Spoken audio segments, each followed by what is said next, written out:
Zubin, that's the prologue. We're at Boone Pickens Stadium. It's college football primetime presented by Ram Trucks. Welcome to the Rocket Money Kickoff. It's been tough sledding of late for Oklahoma State, but they've been in this spot before. 2 years ago, a rough start. They righted the ship. Ended up playing for the Big 12 championship.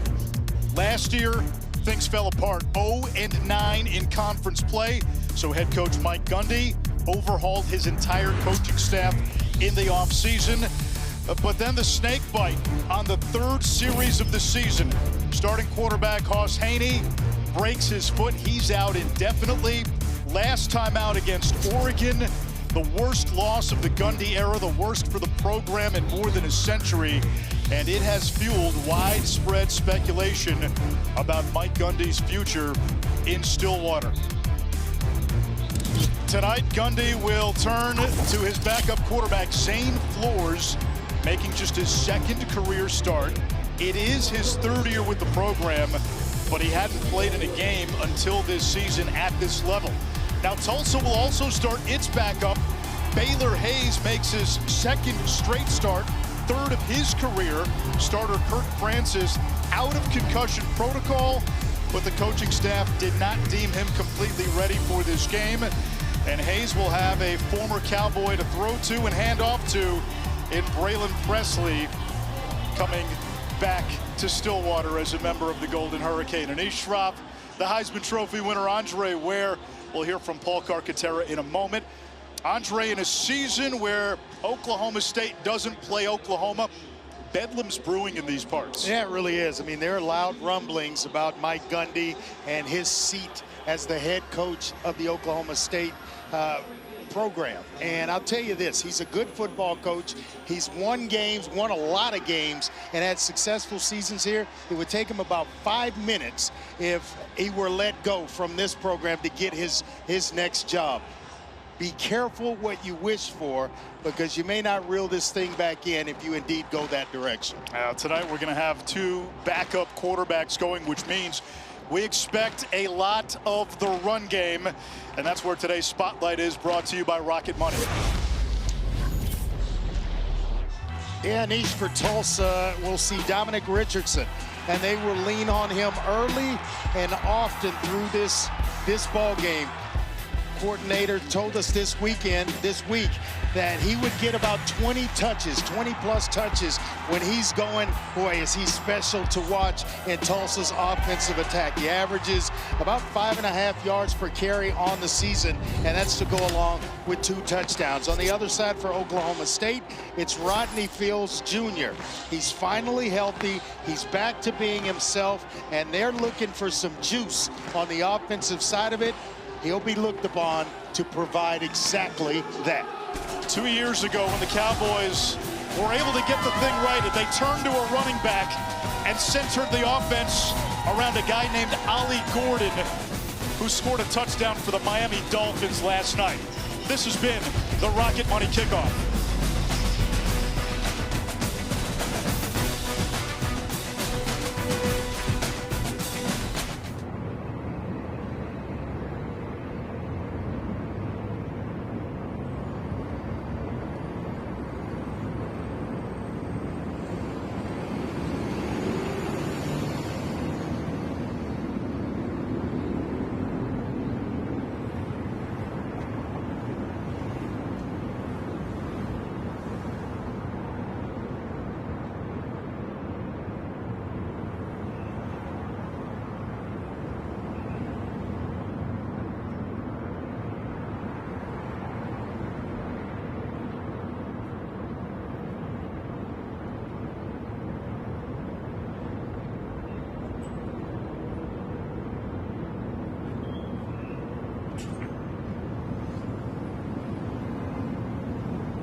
conference on ESPN.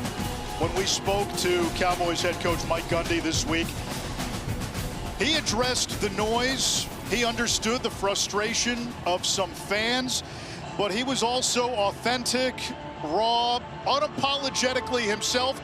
And Paul Carcaterra, that's how he's always been.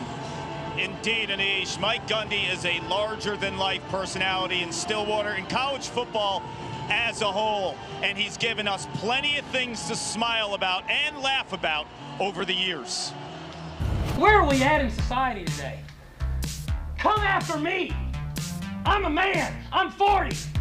Your #1 ranked Cowboys against the #2 ranked Penn State Nittany Lions. The teams are coached by the 2 greatest American wrestlers ever. And back in 2017, Mike Gundy and his quarterback Mason Rudolph riled up the crowd at a Cowboy pep rally. In 2018, he played the saxophone during an Oklahoma State basketball promo, and he also shared with his sons his love for hunting rattlers. Mike Gundy, always authentic. That's a little bit too close to that snake for me. Be about 50, maybe 100 yards away on watching from afar. Mike Gundy telling us, I haven't forgotten how to be a head coach. He's figured things out in the past, and however this thing ultimately ends, he has been one of the gems of college football over the years in terms of entertainment value. Tulsa won the toss, elected to defer, and Oklahoma State will bring it out to the 25-yard line. Zane Flores will make his second start. Cowboys coming off a bye, and Mike Gundy told us the theme was simplify. He said they got carried away trying to do too many things on both sides of the ball in that blowout loss to Oregon.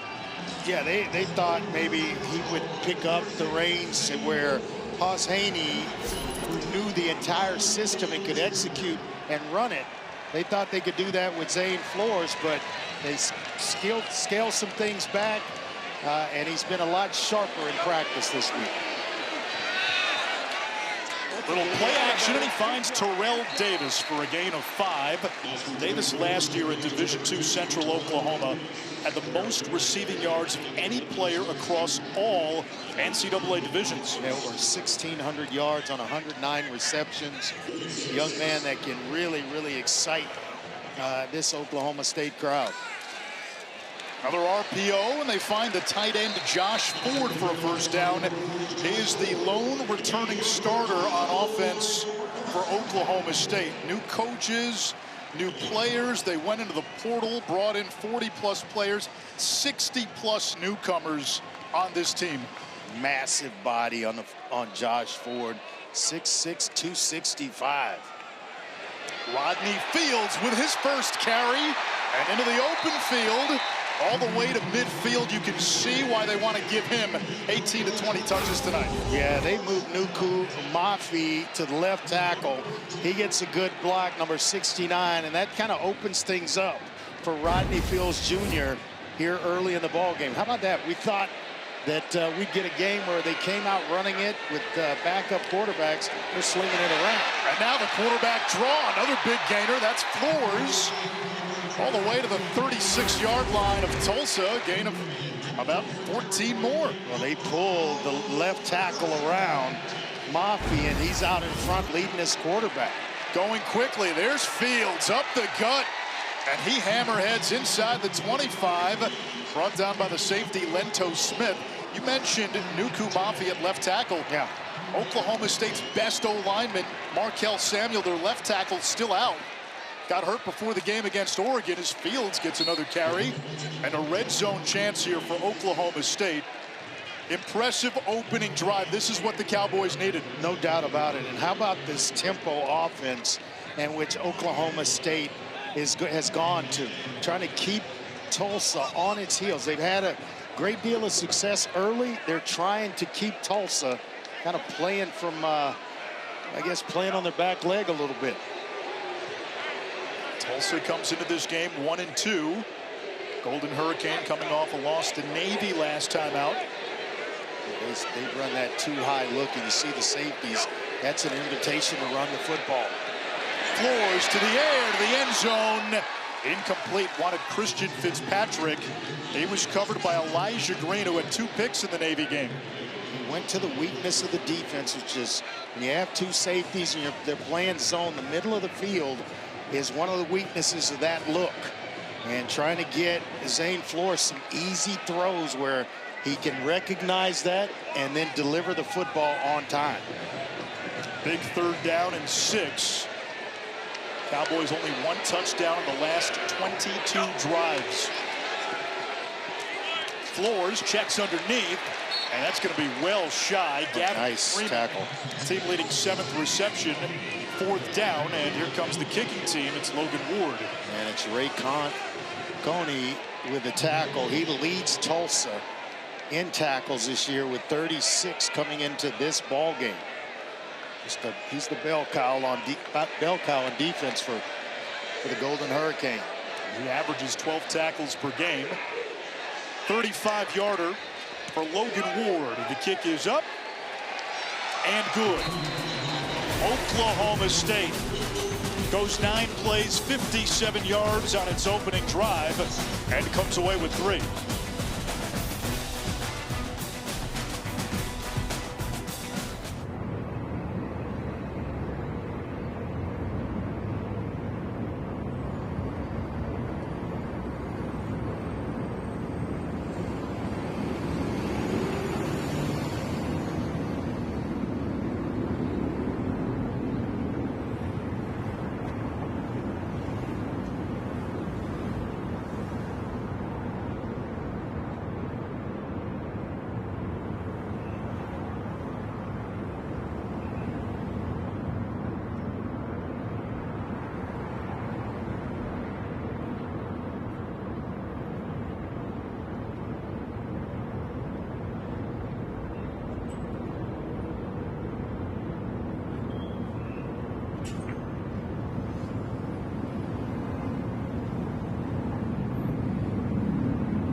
ESPN College Football Primetime is presented by RAM, official sponsor of the College Football Playoff. There have been some pretty special coaches to come through Stillwater. None have won as many games or have stuck around as long as that man, Mike Gundy. That's because it's home to him. This is where he played his college football, and now when he was named the head coach, he didn't have a plan for the next place like a lot of guys. He was going to stay here and has stayed here. Tulsa's first turn on offense, ball at the 25, and it's Baylor Hayes making his 3rd career start, 2nd this season. He was at ETSU with Tulsa's first-year head coach Trey Lamb, 0-star recruit out of high school, entered the portal after the coaching change, and then followed Lamb to Tulsa. They say he brings energy and the ability to ad-lib to this offense. Yeah, he is really, in tune with what they want to do offensively, and has done a nice job in executing in his time under center. That's going to be a good play for him. A handoff to the former Oklahoma State running back, Dominic Richardson. He's their power back, 6th-year senior. The offense runs through number 21. Yeah, he is a big, big part of this game plan this week, Anish, so keep an eye on him. Hayes lets it fly downfield and able to complete. He's got his big tight end, Brody Foley. They had not completed a lot of passes downfield with Hayes at quarterback, and they hit Oklahoma State with a tight end wheel. Yeah, they bring him in motion, and then just right up the sideline, gets behind a linebacker. And boy, I like what he did at the end of that run, or after the catch, and the yards after the catch. A gain of 45. They go back to Richardson. And he is tackled for a loss of a yard on the play by Iman Oates, the leader of that defensive line. Go back to that game against Oregon.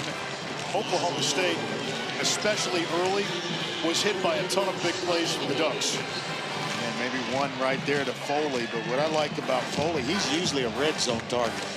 Guy when they get down inside the red zone. That's only his 4th catch of the year, but 2 of them have gone for touchdowns. On 2nd and 11, middle blitz is picked up. They go right back to Foley, and he rumbles across the 20 for a first down. Former walk-on turned captain Parker Robertson with the stop, a gain of 12.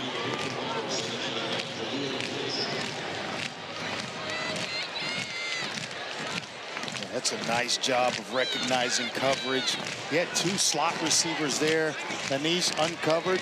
And how about the youngster in Baylor Hayes, recognizing coverage, getting the ball out quickly. This is a nice responsive drive to what Oklahoma State was able to do.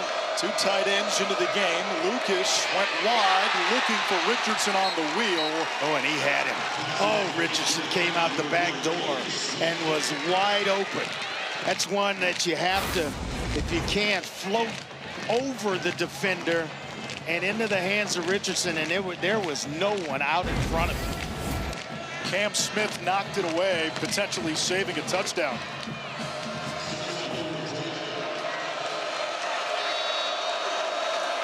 Two running backs into the game. Now Presley, another former Cowboy, goes wide. Presley is open. Touchdown, Tulsa. A 19-yard strike from Hayes to the former Oklahoma State Cowboy, Braylon Presley, whose brother, Brennan, is Oak State's all-time leader in receptions. This guy can really run, and we knew he'd be part of the game along with Richardson, but man, coming back home and you score a touchdown, how about that? And how about Tulsa with an answer to the points of Oklahoma State right away? This is a game they felt like they could win. Coming on the road, you could sense the confidence in Trey Lamb. He didn't give us a lot of coach speak about, hey, we're outmanned and this and that. He told us he likes some matchups in this game. He thinks Tulsa can come to Stillwater. We're coming to win.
Friday night spotlight centers around a small-town boy, Aiden Kelly, who's from Thomas, Oklahoma. Aiden's father, Martin, who goes by Mr. Mudd, is in the drilling business and runs cattle as well, up to 1,000 a year. And as a young boy, he was fascinated when he would attend cattle auctions. And as his mom, Jennifer, would tell people, he had no problem talking to anyone. So it seemed natural to take a swing at being an auctioneer as he got older. And let me tell you, he's beyond talented. He's got his degree in agricultural business and is planning on being a cattle rancher and an auctioneer. And we're about to get a taste, a sampling of what Aiden Kelly, the auctioneer, sounds like after this kickoff. It's awesome. Awesome. Aiden Kelly's a 3-time academic All Big 12 player. Smart kid as well.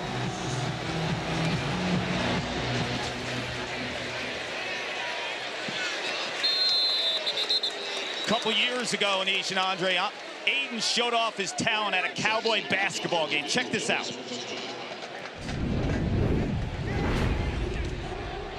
They get about a 15, they get about a 16 there, 16, they get about a 16 there, they get about a 17, 1700. Here now 1700, they get about number 1700, they get about an 18 here, they get about a 19. Here now 1900, they get about number 1900. 1900, they get about number 2000. $2,000 bid number, they get about a 21 too. Oh, that's great. That's amazing. I could listen to that all day. That is amazing. Oh, man. First down, Rodney Fields gets the call. Kark, how much caffeine do you need to go that fast? Oof. I'll tell you, I chatted with him too, and he was amazing, such an upbeat guy. And Andre, you'll like this. He's been at Oklahoma State for 5 years. He said they paid him loyalty. It's time for him to pay it back, and that is not the norm in college football these days. Fields doesn't get far on second down. It brings up a 3rd and long. Yeah, Coney, the tackling machine, right in the middle of that Tulsa defense. Mention the fact he led the team in tackles coming in to this one. He's only adding to that total. Oklahoma State's only played 2 games, and since Ross Haney, the quarterback, got hurt, they've had 10 3-and-outs. Make it 11. That one intended for Josh Ford, the tight end and Stillwater native. It's been a problem for this offense sustaining drives. Yeah, he had pressure. Flores had pressure right in his face, and guess who it was? On a linebacker blitz, Ray Coney's coming right up the middle. Does a lot for this defense. Transferred in from East Tennessee State. He followed Trey Lamb to Tulsa. 15th punt of the season for West Paul, who had 25 all of last year. Zion Booker, the fair catch. Let's take a look at our ABC College Football Saturday slate. Auburn going to Oklahoma. John Mateer off to a terrific start. It's a great matchup. And then how about Florida and Miami? That feels like a must-win for Billy Napier, but Miami off to a strong start after just missing out on the college football playoff last year. If Florida's going to have a chance in that one, my man DJ Lagway's got to take care of the football. 5 picks a week ago. Hey, it's over. Move on. And it's the Hurricanes this weekend. Lagway was listed as questionable on the injury report as Dominic Richardson gets the call on first down. Tulsa likes tempo.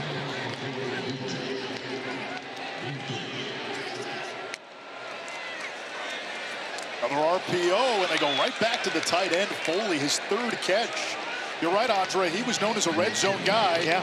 3 catches already, which doubles his career total. Sometimes when you spend all week scouting a guy, or they only throw to him in the red zone. Not the case with Foley.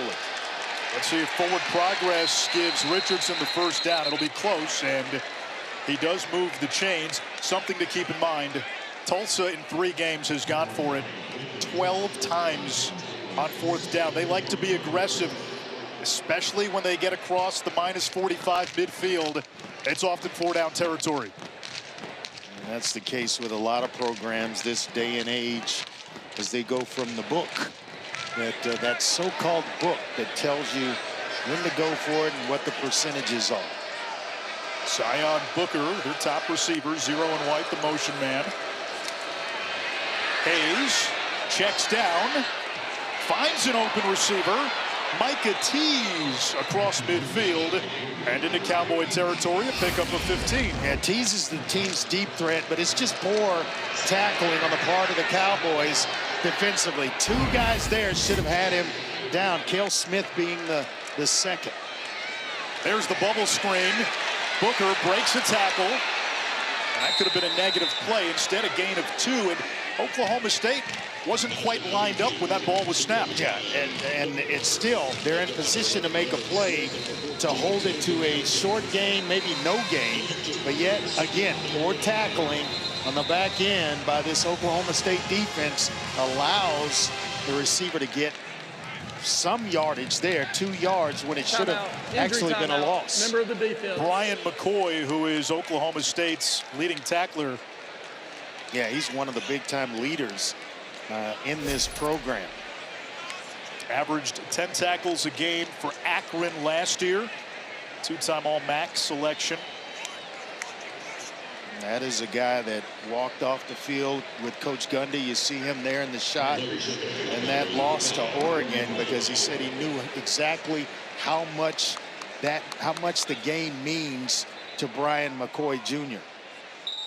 You go back to a year ago, think of all the key star players that Oklahoma State lost on defense. You got arms like that, right? You working on them? With Photoshop, yes. Man, is he put together, right? I mean, that's a guy that puts some work in the weight room right there. That's what you call bowling ball shoulders.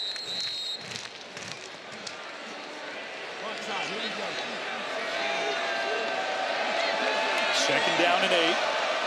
Booker again in motion. On the ground. And it's Richardson once again. Ball came out at the end, but they say Richardson was down. Now Richardson came into the game averaging just a fraction under 100 yards per game. Had a big opener, 142 against Abilene Christian. Another RPO. They had an open receiver, and Hayes a little too hot for Booker. Yeah, it's a little bit hot and a little bit high, and it surprised Zion Booker. So 4th and 3, and no surprise, Tulsa 8 of 12 on 4th down will line up to go for it. They are giving some on-air shots, and what I mean by that is just uncovered receivers in the slot. And so you can essentially just raise up and give it to one. He'll pick up the first down, but now Todd Grantham changing things up, going to go a little bit press man, showing some pressure here. 2 backs in the game, the play fake. Hayes can run for it, picks up the first, and dives across the 30. You saw the defense in conflict, Andre. There's the downside when you go man-to-man. If you don't get to the quarterback or keep him bottled up, now running lanes open up for a guy like Baylor Hayes. Mobile quarterbacks against man-to-man, they will eat you alive, forcing you to play 11 on 11. Malik Charles is down on both hands and knees for Oklahoma State.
Lake Charles looks to be okay. A young man getting his first taste of the FBS this year. Stops at West Georgia, Northern Arizona, Western New Mexico. Only played 3 football games in his high school career. Was a basketball, volleyball guy until his senior year. His father played a lot. His father was a defensive lineman at your alma mater at Syracuse. He played 9 years in the league. A lot of time for Hayes. In the backfield, another missed tackle. And getting back to the line of scrimmage is Jacob Emmers. No matter what happens the remainder of this game, in the film session, either tomorrow or Sunday, that will be talked about at nausea by Todd Grantham. The amount of missed tackles early in this game that's allowed Tulsa to move the chains. Last time out, 2 weeks ago against Oregon, Oklahoma State gave up more than 10 yards per play, almost 8 today, as Hayes slides down. They mark him down where he started the slide. 3rd down, and again, depending on what Tulsa gets here, 4 downs very much in play. Well, there's no doubt about it. I think it's when they cross midfield. If it's 4th and less than 5, look for Tulsa to go for it, unless they're in field goal range. And they told us their field goal kicker, Seth Morgan, he's good from 47 and in, is where they're comfortable with him. Happy feet. Booker on the check down. And he's got a 1st down for Tulsa. And another missed tackle. Inside the 15. That gave up about another 3 to 4 yards there for Oklahoma State. And so, you know, the theme kind of continues. You want to hit someone so hard that the fundamentals of tackling have gone out the window in this one for Oklahoma State. 3 wide receivers to the boundary. Richardson wrestled down at the 10. Gain of about a yard on the play. Tajay McCoy with the stop, 2nd down. He plays a lot, rotates in with Wendell Gregory, who Todd Grantham really likes. He's always got one of those guys that can make plays off the edge in his defense. That player at Oklahoma State is Gregory, number 4. For that position, along with Tajay McCoy.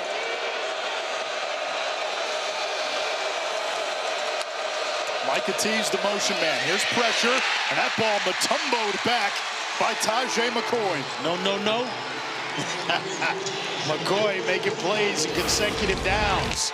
Moving him around a little bit, letting him make some plays, and times that one just right.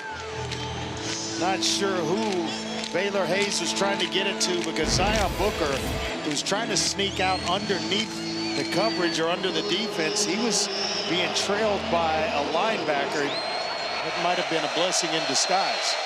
14th play of the drive. Pressure up the middle. Nothing going on for Zion Steptoe, the Purdue transfer, who moved from DB to wide receiver when he came to Tulsa. And here comes Seth Morgan in the kick team. And this is the distance in which he's pretty comfortable. 3 or 4 on the year. And his long is from 40 against Abilene Christian, their opening game of the season. A 27-yarder to make it a 7-point game.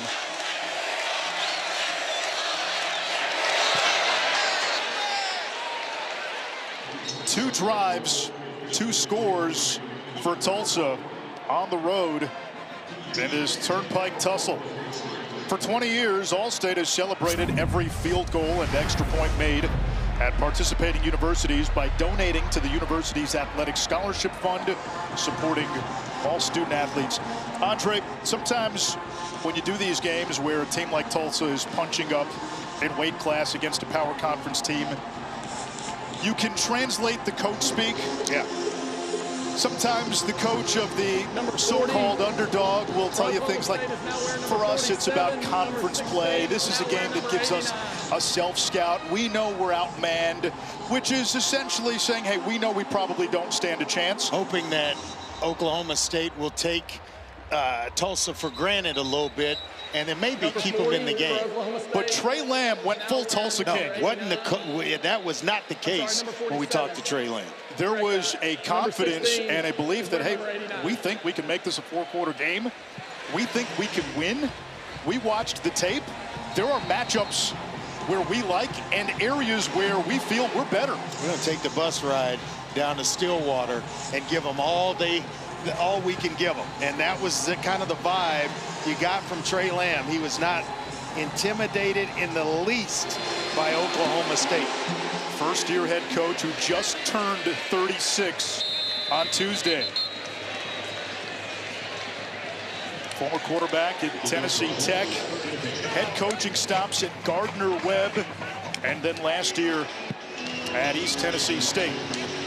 He made sure to tell us all that he had to do at Gardner-Webb and East Tennessee State.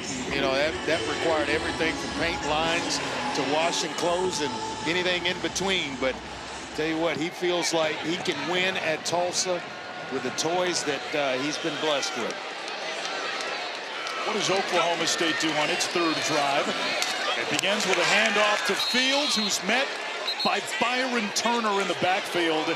Turner at 3.5 sacks in the season opener. In order to go fast, you have to be able to have success on early downs.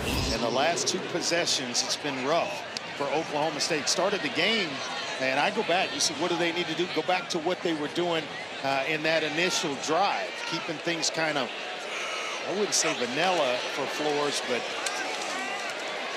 that will certainly help. Running between the tackles, getting some good movement and push up front, and then unleashing Rodney Fields Jr. On this Tulsa defense. When you have success, then you go right back to the tempo. Third down and long after the run by Fields. I'll tell you what tempo does after this snap and why I like it so much. Edge pressure.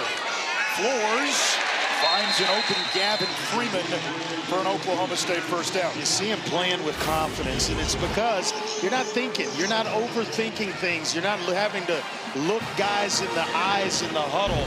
You're just at the line of scrimmage calling plays and running them. And so sometimes when you do that, especially at the quarterback position, it allows you to play a little more freely at that spot. Illegal substitution, defense, more than 12 players on the field, more than 11 players on the field at the snap. 5-yard penalty, replay first down. And a substitution on Tulsa. Well, this is when you get a free 5 yards. It's essentially a free down. Tulsa trying to substitute when Oklahoma State didn't, and they're going to have to wait, you know, until Oklahoma State does that, especially when they're already at the line of scrimmage.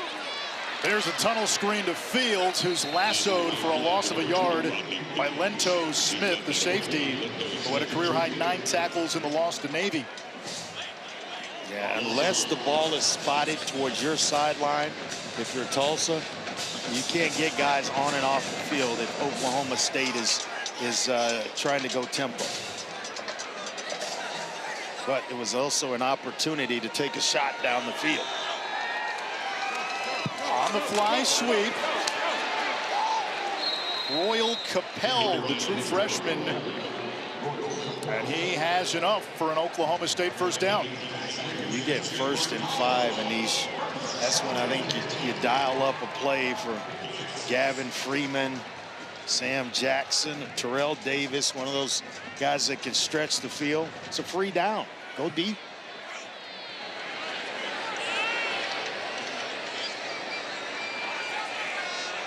Kind of like when a guy jumps off sides and you know that you have a free play. On the ground. And not much there for Freddie Brock, the fourth. Jaden Burnett, part of a talented Tulsa defensive line. And it takes us to the end of quarter number 1. Tulsa on top.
Coach, how would you describe your confidence level right now? Yeah, it's high. I mean, we thought we could win the game. We came in here to win the game.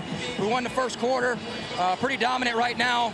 We got to finish the game. All right, we were in the same situation last week. We can't let bad thoughts creep in one play at a time. What's critical stopping their run game? Well, we're doing a lot of no-wins on their outside zone. I love our defensive ends. They've been disruptive all year. They're making a lot of plays. Thank you, Coach. Yep. We told you he was confident, and he continues to be. You can feel it in that interview with Clark. They've got Oklahoma State in 2nd and long to begin this second quarter, near midfield.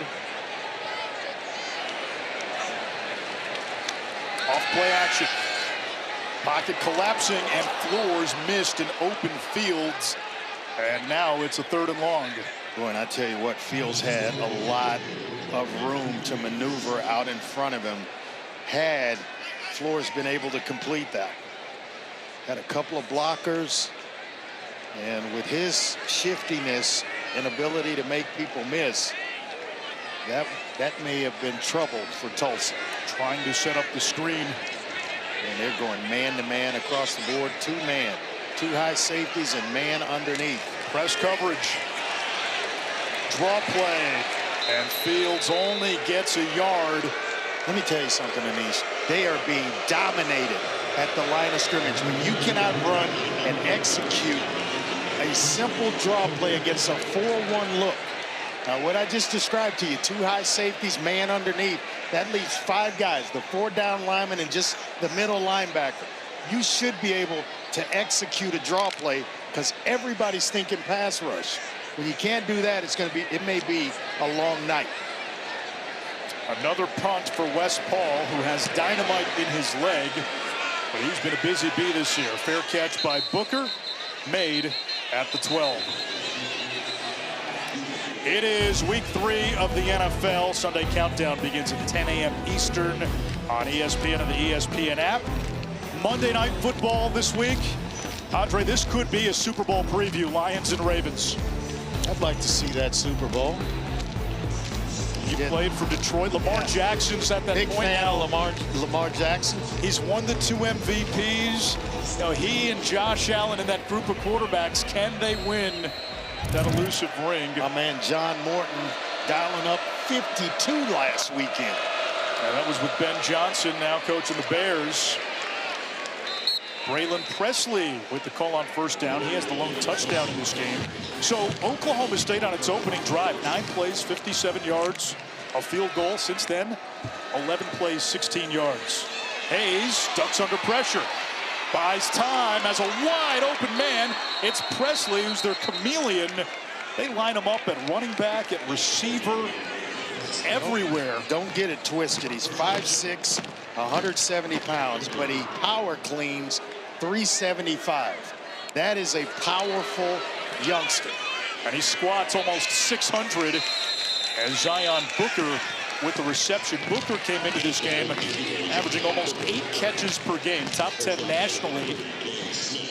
He is kind of a, talking about Presley, kind of a jack of all trades, a Swiss Army knife type player that they can line him up in the backfield. He's hard to see behind that big offensive line. And then as well, they can put him in the slot and throw him the ball as a slot receiver. So they get a lot out of him. Now Richardson, he's the hammer. Ran into his own man, big number 54, Cody Hornsby, and still picks up a first down. Big fella just took him and said, hey, I'm going to sling you forward. Since I can't throw a block for you, go ahead. Right there, just kind of slinging him forward for about 2 additional yards. It's like a subway turnstile.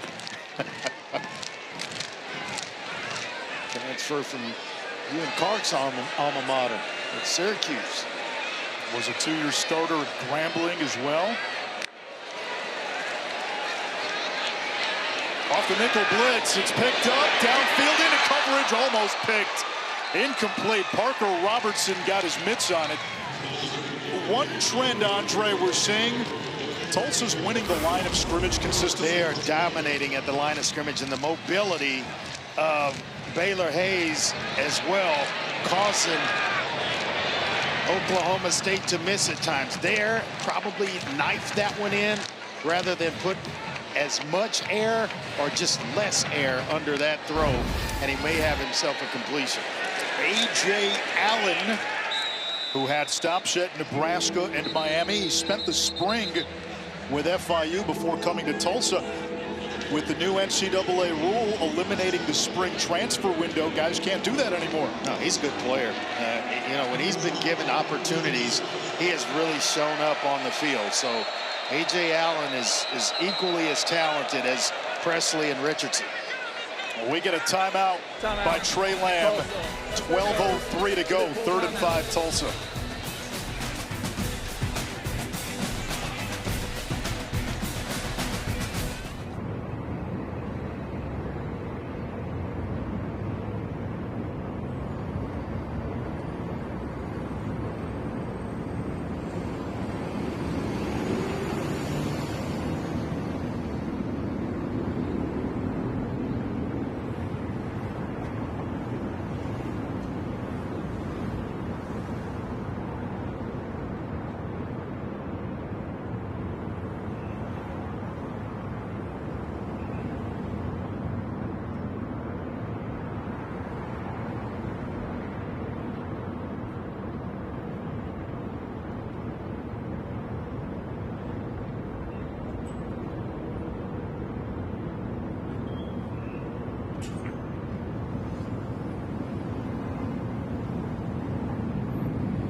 And Ashraf, Andre Ware, Paul Carcaterra, Friday night in Stillwater. 3rd and 5, Tulsa after a timeout, and this may be a scheme to set up 2 plays here, given where they are on the field. There's no doubt. Remember, we talked about it earlier in the first quarter. When they get past midfield and it's 4th down and less than 5, that 4th down is in play for Tulsa offensively. On the ground, Dominic Richardson following his puller, and that sets up a 4th down and 1, and this is 100% go-for-it territory. No doubt. I mean, Trey Lamb won't hesitate to leave his offense on the field, and it's like they're bringing in some bigger guys. And Stephen Kittleman, the backup to Baylor Hayes, so versus Kirk Francis, who is out tonight, but he's in to run the quarterback sneak or the push too. They'll run it to Richardson. Wow. And he bullies his way inside the 40 for a 1st down. Took on Parker Robertson and won that battle quite easily. He's got 2 backs. They line up in the old T formation. Haven't seen that one in a while. You played in that in high school, didn't you? I mean, it was basically exactly. That's a wing T formation if I've ever seen it. It's been a long time since I witnessed that one. Trey Lamb told us they had a few tricks up their sleeve in this game. Shot downfield, adjusting, and the catch is not made. Incomplete for Emmers. That's one thing Tulsa wants to do is go vertical a bit more. Emmers is one of their vertical threats. One of the things they talked about this week when we had a chance to talk to the coaching staff from Tulsa is they wanted explosive plays in the passing game. It's something that's kind of been missing, chunk plays when they throw the football. They've had a couple in the first quarter. They were looking again to get it to Jacob Emmers on that last play. A.J. Allen hunting for room. He lost a yard. And it's going to bring up a 3rd down and long. Don't want to settle for a field goal here, so they're looking for success anywhere they can get it. And that, remember those uncovered slot receivers. Right there, it's Brody Foley, the tight end, and that look. And then we got a timeout called by Oklahoma State.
ESPN College Football Primetime presented by Ram is brought to you by Allstate and the Allstate AFCA Good Works team, recognizing the athlete for their good work off the field.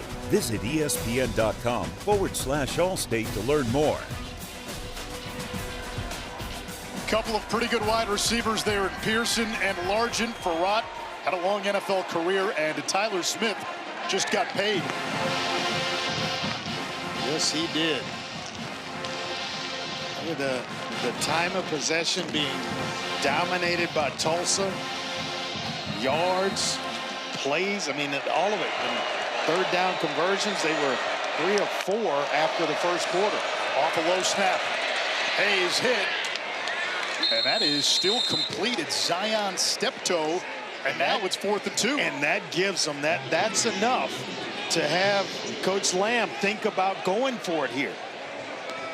Here comes the big bodies. They're bringing in Landon Lucas, a great inline blocking tight end, along with Foley. And if I'm here, I may get in the ear of Baylor Hayes and say, hey, give me a nice hard count. Take the clock down. Force Oklahoma State to stay on that front hand for a while. Get to the line of scrimmage, let them stay on that hand, and then bark the cadence at the line of scrimmage. If it gets to about 2 seconds, we'll call a timeout and think about it. But they're going to review this one. Not so fast. We're going to review that last catch.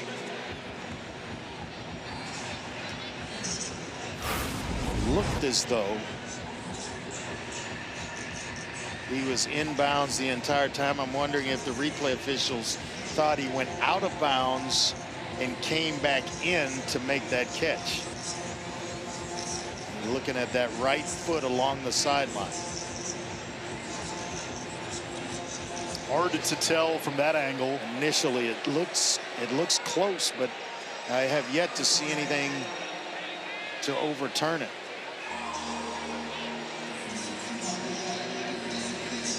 Ruling on the field was a catch.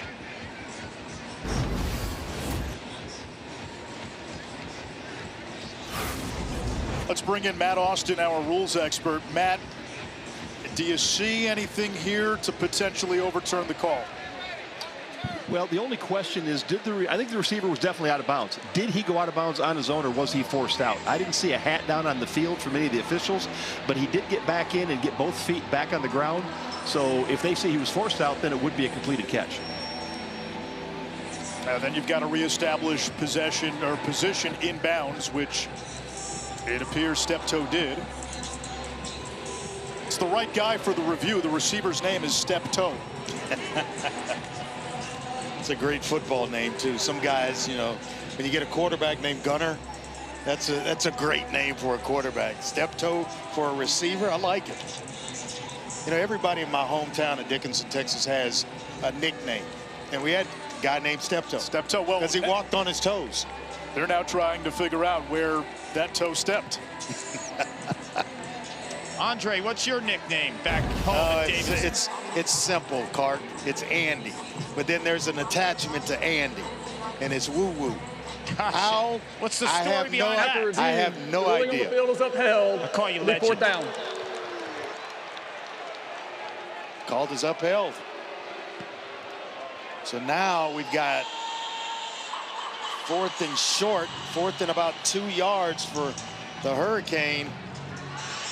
And they have brought in the big bodies to see if they could get some push. We've talked about winning at the line of scrimmage. Tulsa has been kings in that area. So see if they indeed are able to convert again. Well, they got Sly last time on the 4th down. Here's the nickel blitz. Screen pass to the outside. It's Landon Lucas. Boy, the tight ends have been a big part of the passing game. Lucas with his first catch. Brody Foley has 3. Where Brad Robbins, the offensive coordinator for Tulsa, dialing up some stuff tonight. Got everybody thinking between the tackles. And now 3 of 3 on 4th down conversions for the Hurricane. What does that do to a defense when the opposition converts? You fight to get to 3rd and long or 3rd and whatever, and then you're trying to get yourself off the field. Hayes wisely flushes it toward his own sideline. And so it starts to wear on a defense over and over when you cannot stop an offense, especially getting them to 4th down. You think, hey, job's done. Maybe they'll attempt a field goal or punt it away, and lo and behold, here they come and they convert 3 out of 3 on 4th down.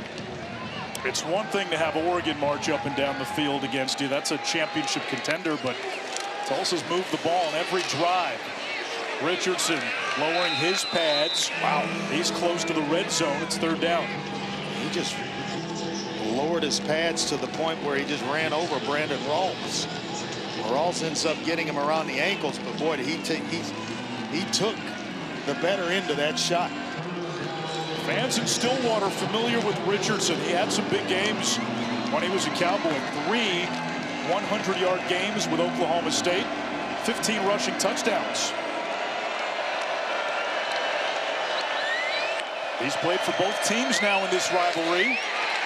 And that third down call led you to believe that if they had gotten enough, fourth down would have been another possibility, but instead here comes the kicking team. Take the points, and a nice play by Jalil Johnson, a super talented player who has just pure ability off the edge for Oklahoma State. You need guys like that to step up, that are on the line of scrimmage, to start to reestablish this thing and get it turned around in your favor. A 38-yarder for Seth Morgan, who has hit from 27. What else he's doing is shortening the game. It is 13-3. Tulsa has scored on all three of its drives.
I don't think they do the grease trucks out in Piscataway anymore.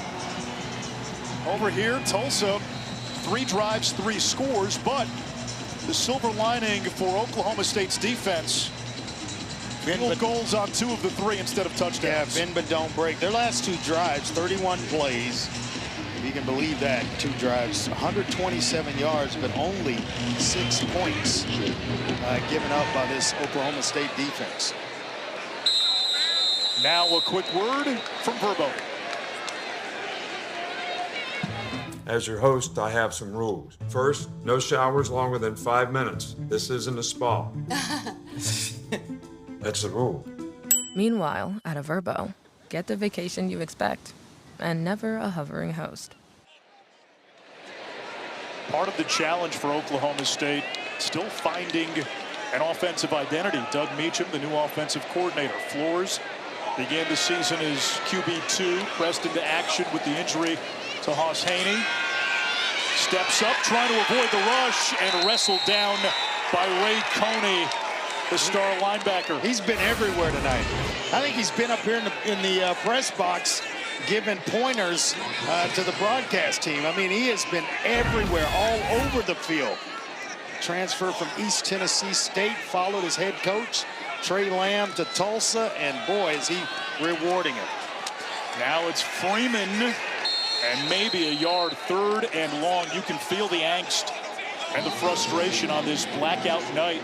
And this is Boone Pickens. This is where it's advantage defense, because you get in the 3rd and long, you can either come with pressure to force the ball out of Floor's hands quickly, or you can play, you know, completion and tackle for short of the 1st down marker. They're going to play zone here and look to tackle anything short of the 1st down marker. Floor steps up to avoid the rush. Over the middle in traffic. This is going to be close. Sam Jackson. No, that's not Sam Jackson. That's Christian Fitzpatrick. And it's going to bring up 4th and about 2. Injury timeout. And there's an injured player. It's a Tulsa Golden Hurricane. Looks like it's Lento Smith Jr., one of the safeties, transfer out of Ferris State. Won a D2 championship at Ferris State. 49 tackles and an interception there last year. Coming in late, trying to rake that ball out. And Fitzpatrick, who made the catch, he was Marshall's top wideout last year, as they still attend to Lento Smith.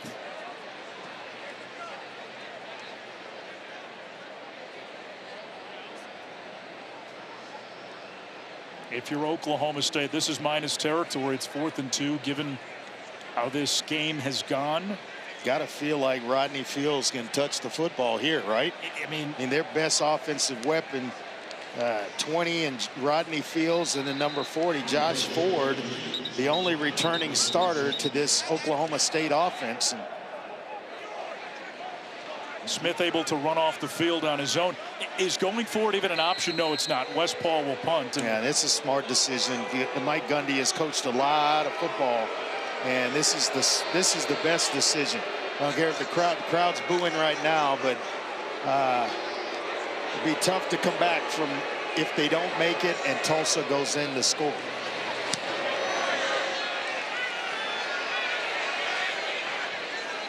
That takes a Tulsa bounce and rolls out of bounds near the 30.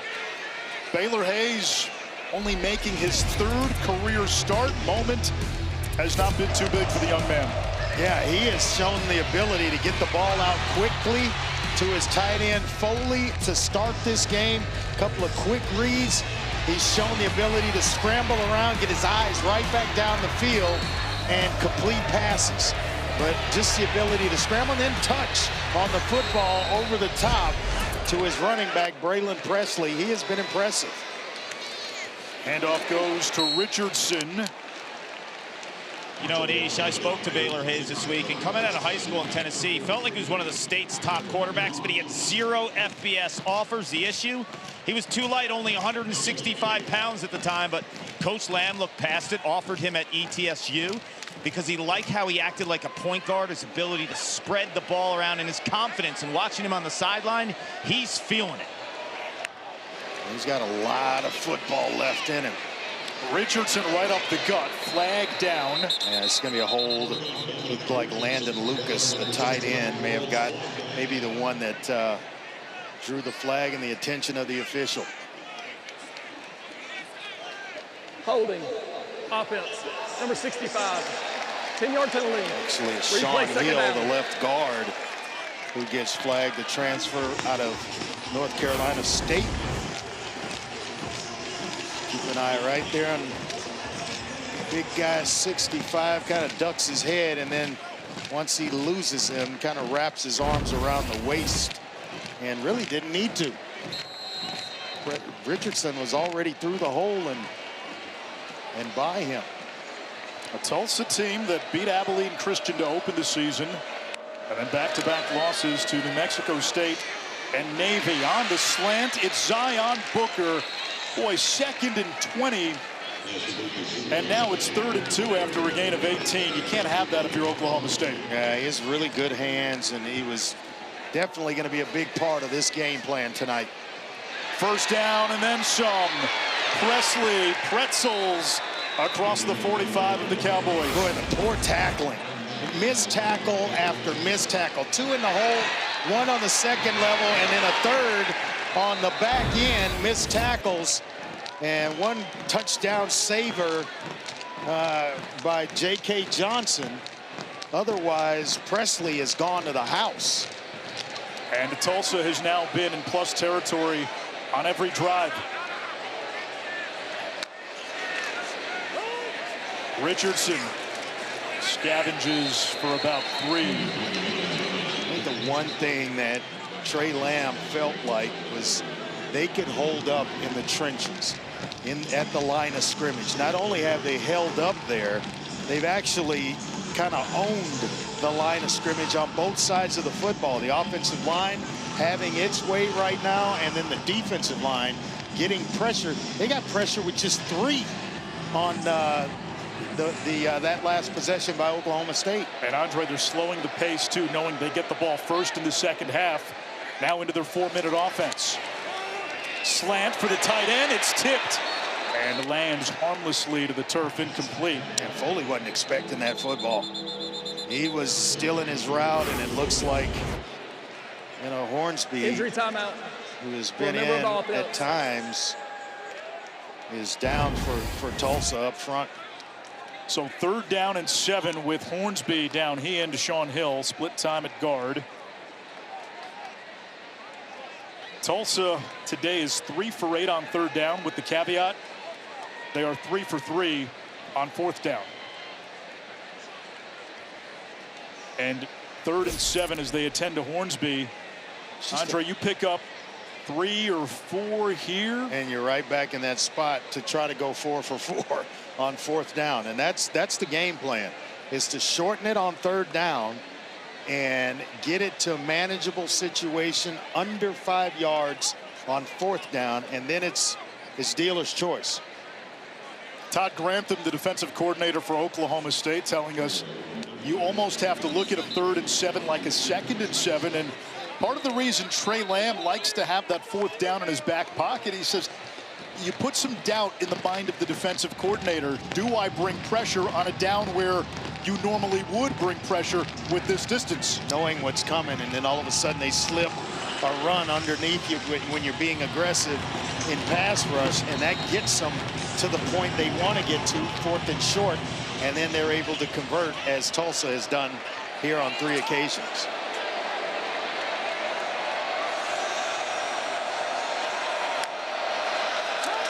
Edge pressure.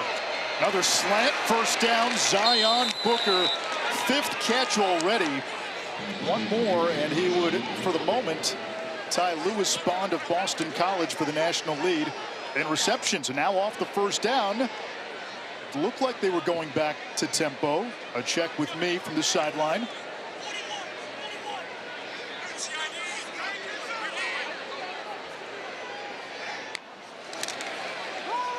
Off play action. Pressure came by Wendell Gregory. Is that a catch? No. Tees could not get a foot in bounds. 2nd and 10. Wendell Gregory, number 4 in black, who had 3 sacks, a Big 12 freshman record he shares with Aldon Smith.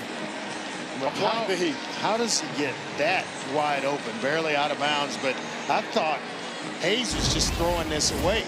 And all of a sudden there's a receiver in the area, and I was thinking he's not outside the tackle box, but he saw what we did, and then Tees was wide open along the sideline.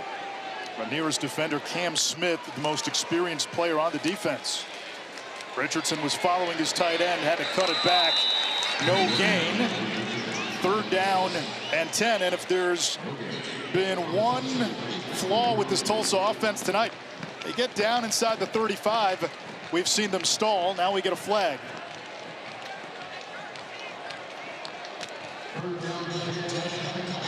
No flag.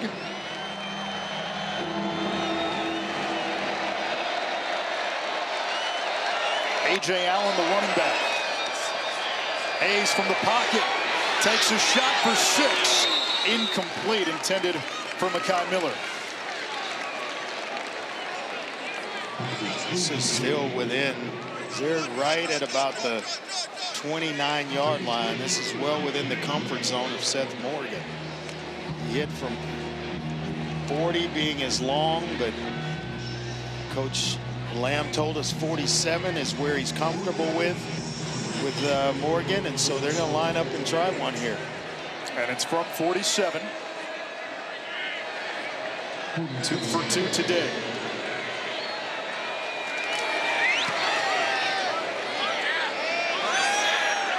And Morgan puts that through. So Tulsa's had the ball 4 times. They've scored every time. But Oklahoma State's bend but don't break defense has kept them in this game by holding Tulsa to a field goal on 3 of those occasions. How about this Sunday nighter? You're a Houston guy. Astros Mariners entered tonight. Come on, Astros. For first in the American League West. Can't have it any better, right? p.m. Eastern. If you're got teams tracking you, or you're trying to track a team, you get to this point in the season and it's all knotted up in a series. Boy, series I think is in Houston. Gotta take care of business. How critical does this drive feel for Oklahoma State? It feels big because they need points just from a momentum standpoint. Tulsa getting the ball first after halftime, it's huge, because the thing you don't want to have happen is you go 3 and out, and then you give Tulsa another opportunity to put points on the board with 2 timeouts left and the 2-minute timeout.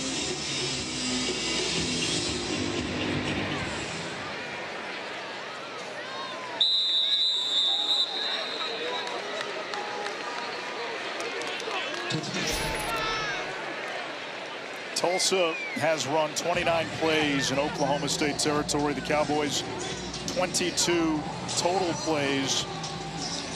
And for Oklahoma State, they have only scored 1 touchdown now on their last 26 drives, and that doesn't include end-of-half situations. It's been a struggle offensively.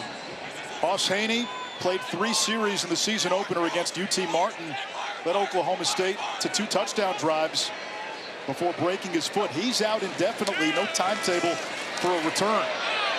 Flores takes a shot downfield. Fitzpatrick cannot hold on. I've never understood why defensive backs, and I've never understood it as a player either, why they get up and celebrate when a guy drops a pass. They were beaten, and it wasn't because of anything they did. It's because he just dropped the ball. They get up celebrating like they caused it. It's kind of like a layup. Just kind of pretend you've been there before. Here's the blitz from Coney. It's picked up. Flores, escape route up the middle, and dives to about the 40-yard line. One of the bigger plays.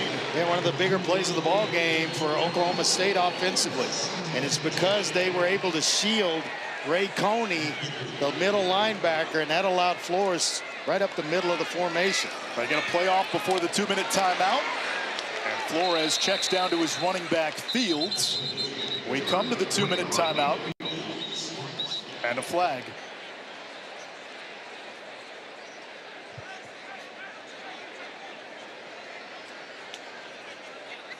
There is no foul in the play. 2-minute timeout.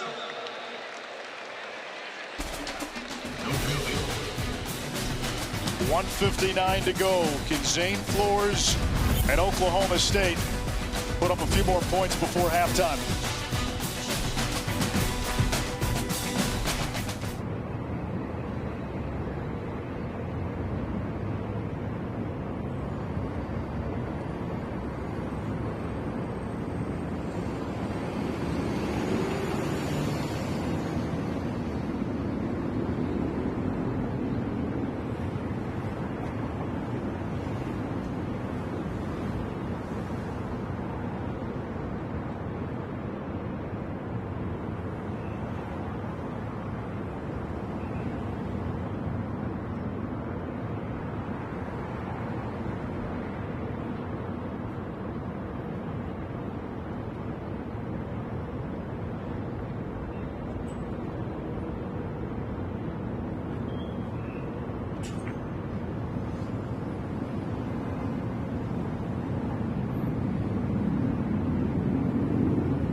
Well, that's a shame. Flores hands off to Fields, who moves the chains for Oklahoma State. These two schools only separated by about 70 miles. 77th meeting. Oklahoma State's won the last 10. Flores to the air. Has an open man. That's Sam Jackson, the fifth. A former quarterback at TCU and Cal, but hang on, penalty marker down. It's coming back. I tell you what, Zane Flores stood in the pocket, delivered a nice ball, but all for naught. Pass interference. Offense, number 40. Yeah, they're gonna, it's 15-yard penalty from the previous spot. They're gonna call it a replay pick. First down. Offenses call it a rub. First penalty of the game for Oklahoma State. But boy, I like the execution there by Zane Flores.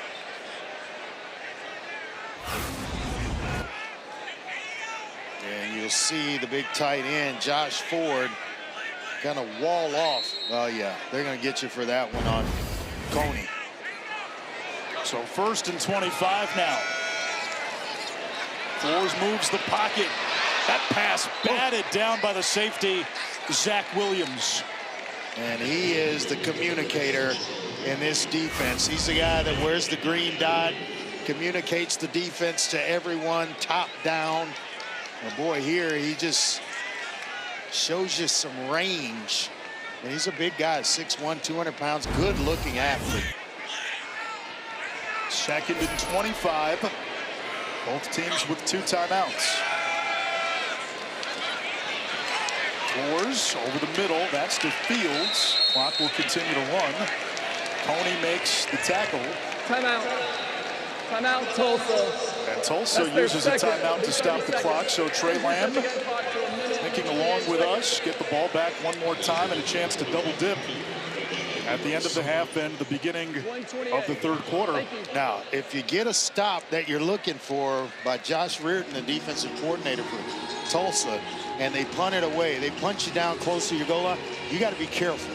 Because what you don't want to do is put your team at risk trying to get more points before the half and double dip. Then all of a sudden you turn it over and it amounts to Oklahoma State getting points. So you got that to think about as you're calling this timeout to try to save time for your offense. Oklahoma State, after scoring a field goal on its opening drive, has punted the last 3 times out. In the loss to Oregon, West Paul punted 10 times. Cowboys had more punting yards than total offense in that game. Tell you what, the more Zane Flores plays, the more he starts to look like he belongs. And he's not really showing a lot of inexperience. Here's the blitz. Flores runs and driven out of bounds. It'll bring up 4th down. Ty Cooper, one of the D linemen, tracked him down. And Flores comes up well short. It'll bring up a 4th down. It'll bring in West Paul. And this is where, if you're Tulsa, you did what you wanted to do in terms of saving the timeout when Flores goes out of bounds. But now you've got to take care of the football. And be on alert for maybe a fake here.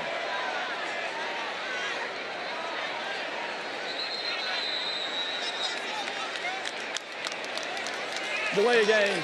Kicking team. 5-yard penalty. 4th down. So they want to give West Paul a little more room to run. You know, if I ever decide I'm going to be a coach, I'm going to decline that penalty 10 out of 10 times. Yeah. Because all they want is more room in which to land it inside the 10-yard line, and you just kind of provided that by taking the penalty. Now Paul kicks it away with a little more room. Booker inside his own 10. That's a mistake. He signals for a fair catch. Big mistake. Inside the 5-yard line. Big mistake. And now if you're Oklahoma State, you got 2 timeouts as well if Tulsa plays this conservatively, which with a 16-3 lead, you kind of expect.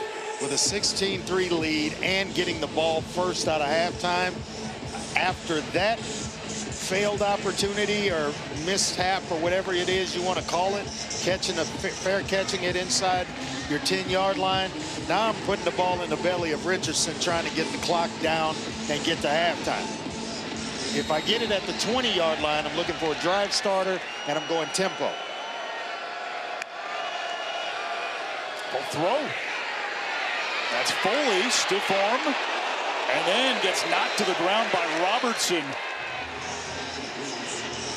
Boy, Cale Smith had an opportunity to tackle Foley for right at the line of scrimmage, or maybe even for a loss, and instead they give up 7 yards because of a missed tackle. And that's been the theme defensively all night for Oklahoma State. That's behind the line of scrimmage. Got to make that tackle if you're number 10, Cale Smith. If Cale Smith makes that tackle near the line of scrimmage, Oklahoma State probably is calling a timeout. Yes. You want to hopefully get Tulsa in a position to punt. Now it looks like Tulsa will just take this to halftime.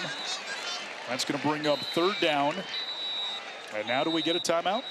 We do from Oklahoma State. Timeout. 24 seconds to go, but it's 3rd and 1. That's their second. It'll be 30 seconds. Please reset the game clock to 20. The last time Tulsa beat Oklahoma State, you have to go back to 1998. The last win by Tulsa in Stillwater against Oklahoma State, 1951. It was 1 month after Bobby Thompson won the pennant for the New York Giants against the Brooklyn Dodgers. The Giants win the pennant. The Giants win the pennant.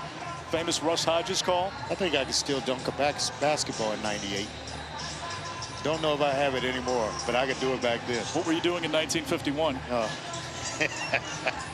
I haven't a clue. Prior life. Oh, my goodness. I had to really think about that. I was playing in basketball leagues all around Houston at that time. On 3rd and 1, back to the ground. And that is a first down for Tulsa.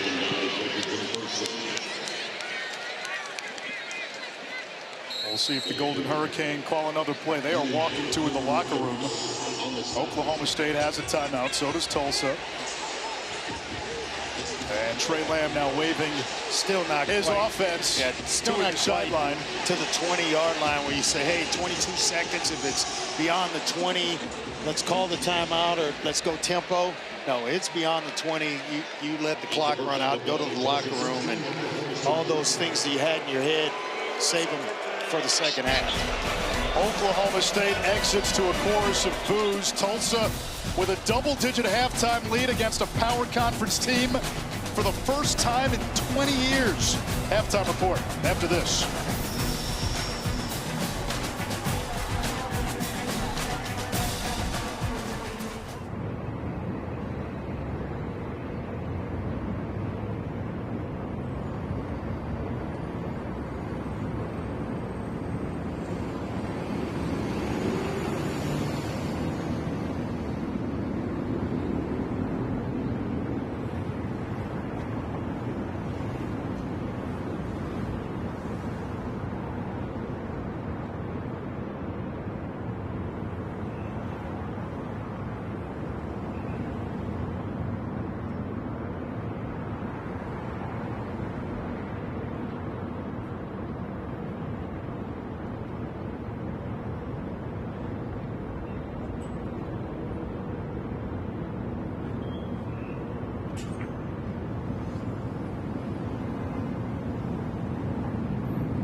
Tulsa rushes 5.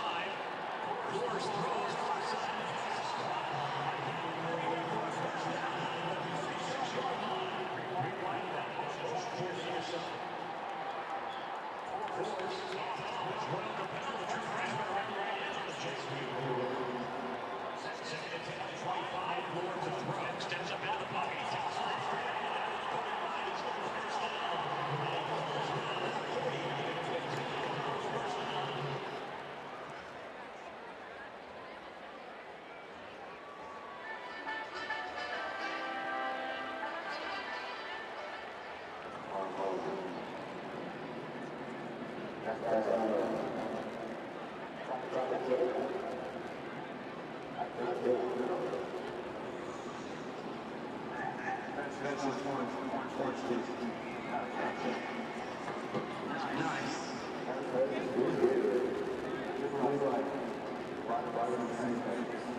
Nightfall in Stillwater. It's college football primetime presented by Ram Trucks, part of the Big 12 Conference on ESPN. Alongside Andre Ware and Ish Schroff, we'll get to Paul Carcaterra in a moment. This was supposed to be a get-right game for Oklahoma State. Instead, a hit has gone wrong in the first half. How did the Cowboys right the ship? It might be a get-right game. It's just right for the other team in Tulsa. They've dominated the first half of this football game. Plays in the opponent's territory 29-4, but it was their quarterback Baylor Hayes dropping a nice dime over the top to Braylon Presley, who made a nice homecoming in the first half. The fourth down conversions, though. Baylor Hayes taking it on his own, converting, moving the chains for Tulsa. Then he hands off to Richardson. He's able to pick up a first down on a fourth down. Then swinging it out to the big tight end, Landon Lucas. He picks up a first down. 3 for 3 on fourth downs in the first half was Tulsa. And Tulsa will receive the third quarter kickoff. The thing that does, Anish, it really starts to shorten the game. Because you're possessing the football, you're keeping it away for Zane Flores and that Oklahoma State offense. We look at today's game track brought to you by American Express. Time of possession almost double. Tulsa 3 for 3 on fourth downs. Tulsa ran 29 plays in enemy territory. Oklahoma State has run 29 plays altogether. That's amazing. Only 4 in Tulsa territory for Oklahoma State. And Baylor Hayes, the second string quarterback, starting with Kirk Francis not quite ready in his return from concussion protocol. Dominic Richardson, he was the definition of a bell cow with 16 carries for 44 yards in the first half. Picks up 19 as we check in with Paul Carcaterra. We're owning the line of scrimmage on both sides of the balls. That's what Trey Lamb just told me moments ago. And he loves the command of Baylor Hayes, his freshman quarterback, who just threw that out pattern right there. He said that he's feeling it. He's in a groove. On zone reads, though, he'd like him to hand the ball off a little bit more. Defensively, they're getting after it as well, and he said it's the negative plays that they're putting pressure on Oklahoma State. Yeah, with Baylor Hayes in that regard, he comes across as a guy that plays with a lot of energy, a lot of emotion. The way to settle him into a game is for him to run the football. Trouble with the snap, and he has to eat it with Wendell Gregory approaching. And now bringing up third down. That one just kind of took his eyes off the football and assumed that he could handle it cleanly. That is one of the reasons I am not a big fan of the shotgun, is because your eyes, you have to make sure that you are catching it cleanly every single time, and coverages change. Trying to get out to an outside run, it's tough.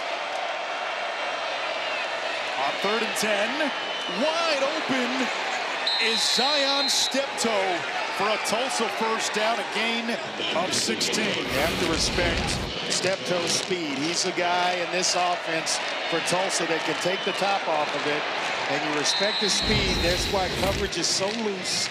The only guy in the picture was Dylan Smith, who was one of the safeties. Easy throw and catch for Baylor Hayes. And Tulsa, surprise, surprise, back in plus territory. Hayes on the keeper. Scampers out of bounds inside the 35. Trying to keep himself healthy. He realizes that Kittleman is the next guy up. He wants to stay in and play and not take unnecessary hits. Can't blame him. I watched, as a kid growing up, Franco Harris do that a lot. Instead of taking that punishment, lowering the shoulder, step out of bounds and come back the next play. Empty set here on 2nd and 4.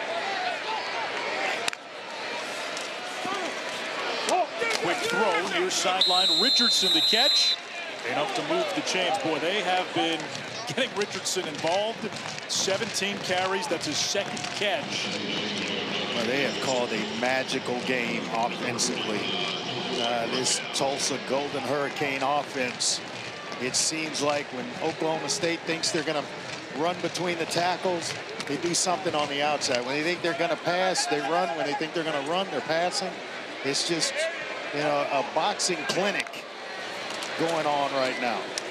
There is Richardson, tackled at the line of scrimmage, no gain. Kind of like Bud Crawford and Camelo last weekend, Alvarez. Bud just took him to school. Took him to school.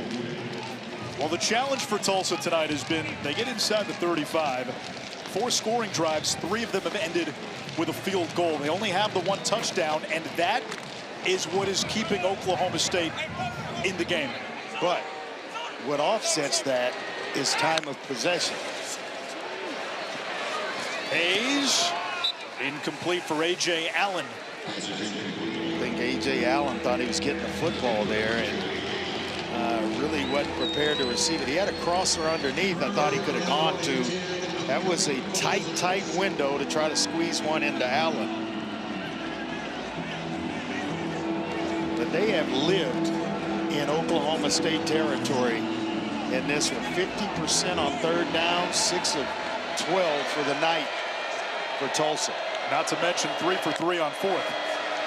Here comes the blitz. Incomplete for Booker, and it's 4th down. This will be about a 47-yard field goal. How about this youngster? He didn't flinch. He saw the blitz guy coming right in his face. He stood in there, tried to put one up where his receiver, Zion Booker, could run under it. Just miscommunication with Booker, but he didn't flinch. He stood right in against the blitz and delivered the football. Seth Morgan tonight, 3 for 3. He's hit from 27, 38, and 47. Another one from 47. And it's his 4th field goal of the night. Tulsa extends to a 19-3 lead.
The all-new ESPN app is here, and for the best experience, all you need to do is follow these 3 simple steps. First, you'll need the ESPN app on your connected TV or favorite device. If you have it, open it up. If you don't, download it now. Next, click on the live event or ESPN show you want to watch. Then choose your TV provider and log in. You're all set. It's all of ESPN, all in one place. Go to support.espn.com to learn more. Anish Ravandre, Ware, Paul Carcaterra, Friday night in Stillwater. And Tulsa making that 70-mile trek with a 19-3 lead. Big possession here, Paul, for Oklahoma State to begin the third. And Mike Gundy told me at half, Anish, they need more versatility on offense, be less predictable, giving Zane Flores better opportunities with positive gains on 1st and 2nd down will be critical. Defensively, he went on to say they're struggling to handle Tulsa's back and the quarterback run. I've been impressed, though, with Flores the last couple of possessions, kind of gaining confidence, stepping up in the pocket. Flores off the play fake, moves the pocket, completes to Terrell Davis. We have not called his name since very early in the game. Second catch and second down. And again, Hoss Haney went into the season, the TCU transfer, dynamic speed as the starting quarterback. First 2 drives of the year, albeit against UT Martin, touchdowns. You're feeling good about this new look, reconfigured offense. Haney breaks his foot, and Flores just hasn't had a lot of game reps at this level. It's been trial by fire. That was dangerous and almost picked by Lento Smith. And Mike Gundy, Andre told us, you play the position. He said there's no fast forward button when it comes to QB development. There were, but there's not. And you just kind of have to go through the growing pains of a young quarterback. And you hope that, you know, he has studied and gotten himself up to speed like he's a starter all this time. They're bringing some heat right here on Zane Flores. Get all the bodies around the line of scrimmage here. They are coming. 5-man rush. Flores flushed. Able to pick it up with his feet. He's made a couple of plays tonight with his legs. When they go man-to-man, there's going to be a lot of different ways and avenues for him to maneuver, and he's finding them. You know, and all of a sudden, Coney is chasing from behind after running his blitz to the outside or around the right tackle. That gave Flores an opportunity to pull it down and make a big play with his legs. And he's got 38 yards rushing. Handoff goes to Rodney Fields, and he's got a first down, a gain of 11.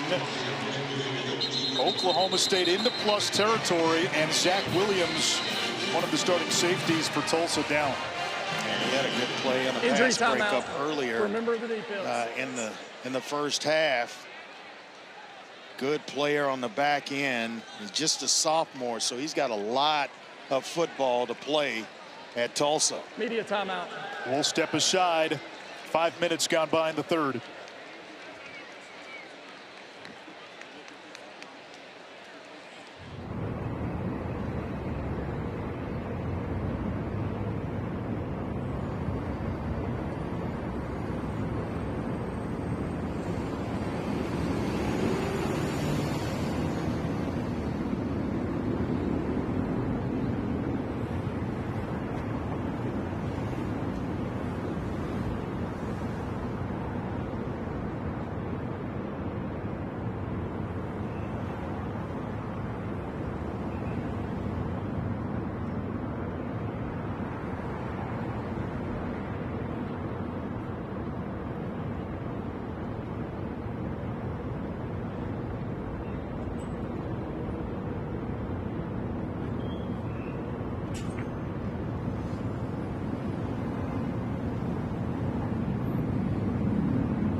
The most important factor in student achievement is the teacher in the classroom. That's why we honor Extra Yard for Teachers Week. ESPN is celebrating the role of teachers and their dedication to supporting student development. On behalf of the College Football Playoff Foundation and ESPN, we recognize your passion, commitment, and the work that goes into ensuring your students succeed. We donated a $1,000 Donors Choose gift card to Bailey Cleaver from Stillwater High School to use toward resources for the classroom and students, and she was with Paul Carcaterra before the game. Thank you, Anish, and I'm joined by Bailey Cleaver, who teaches agricultural education at Stillwater High School, and you're the recipient of this $1,000 gift card. What does it mean to you? It's truly humbling and really an honor to receive this on behalf of the teachers at Stillwater High School. And this is a special night for you because one of your former students, Josh Ford, who is a tight end for the Cowboys, he's been on the record saying that you are an amazing teacher. What was he like as a student? Well, it's easy to be a good teacher when you have good kids, and Josh had the most pure and genuine heart, and he was truly an honor to teach. So. Well, it's great to be with you tonight. Teachers are the pillars of our community, so congratulations. Thank you so much, and go Pokes. Meanwhile, Oklahoma State's offense has a little juice, 3 straight plays that have resulted in first downs. Now a shot play for Davis, incomplete, covered by Elijah Green, who's got 3 picks this season. And Davis is the guy I think they should continue to target, and they're talking about other guys needing to step up. I think Sam Jackson, he showed some juice. The pass that he caught, but it was brought back because of a penalty. I think that's another weapon that I would try to tap into. The game has felt different, but the scoreboard tells the story. It's still only a 2-possession game. Edge pressure, Jaden Burnett. That's his 5th sack of the season. Last year, not a single Tulsa player had more than 3. And he came into this game as the sack leader for the Golden Hurricane, and right off the edge, he's just untouched. They run play action, they forget to block him, and Grant Segrin, I think, who's in the ball game, just let him go freely. Quick throw underneath Shamar Rigby. Big 6'3" target coming over from Purdue back to the original line of scrimmage. And it's 4th down. Flores looking to the sideline. Offense will stay out there. 2-possession game, 8.5 to go, 3rd quarter. Problem for Oklahoma State, Tulsa has been able to move the ball and on every single drive. Eat up a lot of time in doing so. Big spot here, 4th down, 10 to go. Flores steps up. He'll try to run. He does not get there. Turnover on downs. It's Ray Coney, one of the top tacklers in the FBS through the first few weeks. I'll tell you what, this guy is special. Followed his head coach from East Tennessee State to Tulsa, and he's been all over the field tonight. Well, that's a heck of a job of tracking him down, because I think Flores may get to the first down marker had he not made that stop, but it sets up Tulsa with some pretty good field position. Tulsa will start at its own 32. A heavy dose of Richardson tonight, the former Oklahoma State Cowboy, who had some big games here in Stillwater and then went to Baylor for a couple of years, now back at Tulsa. 19 rushing attempts already. 20's the count, and there it is. I think he may get more than 20 by the time this night's done. It's 3rd down coming up for Tulsa, and what Oklahoma State has struggled to do is get off the field quickly. And we have a man down for the Cowboys. Injury timeout. That looks like the auctioneer, Aiden Kelly. Part of that defensive line, which Todd Grantham felt was the strength of this Oklahoma State defense.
There's Aiden Kelly walking off the field, slight limp. Part of that defensive line rotation. It's 3rd down and 3 Tulsa. The Golden Hurricanes 6 of 13 on 3rd down. They have twice as many yards as Oklahoma State tonight, and they have owned the line of scrimmage. Yeah, they're going to run to this left side behind either Hornsby or Hill, and then the best offensive lineman is Jaquan Adams to their left. Little misdirection. That gets them the 1st down. And about a half-yard more. Even got us off balance. What a game that Brad Robbins is calling for Tulsa. That everybody think it left of the formation, and they bring Emmers underneath back to the right side of the formation. Only thing differently I would have done there, maybe a little shovel pass, get the quarterback some extra. Pad the stats. He has called one heck of a football game. He got one-on-one coverage up top. Blitz from the nickel spot. Richardson pinballs, hurdles, ball's on the ground. Who's got it?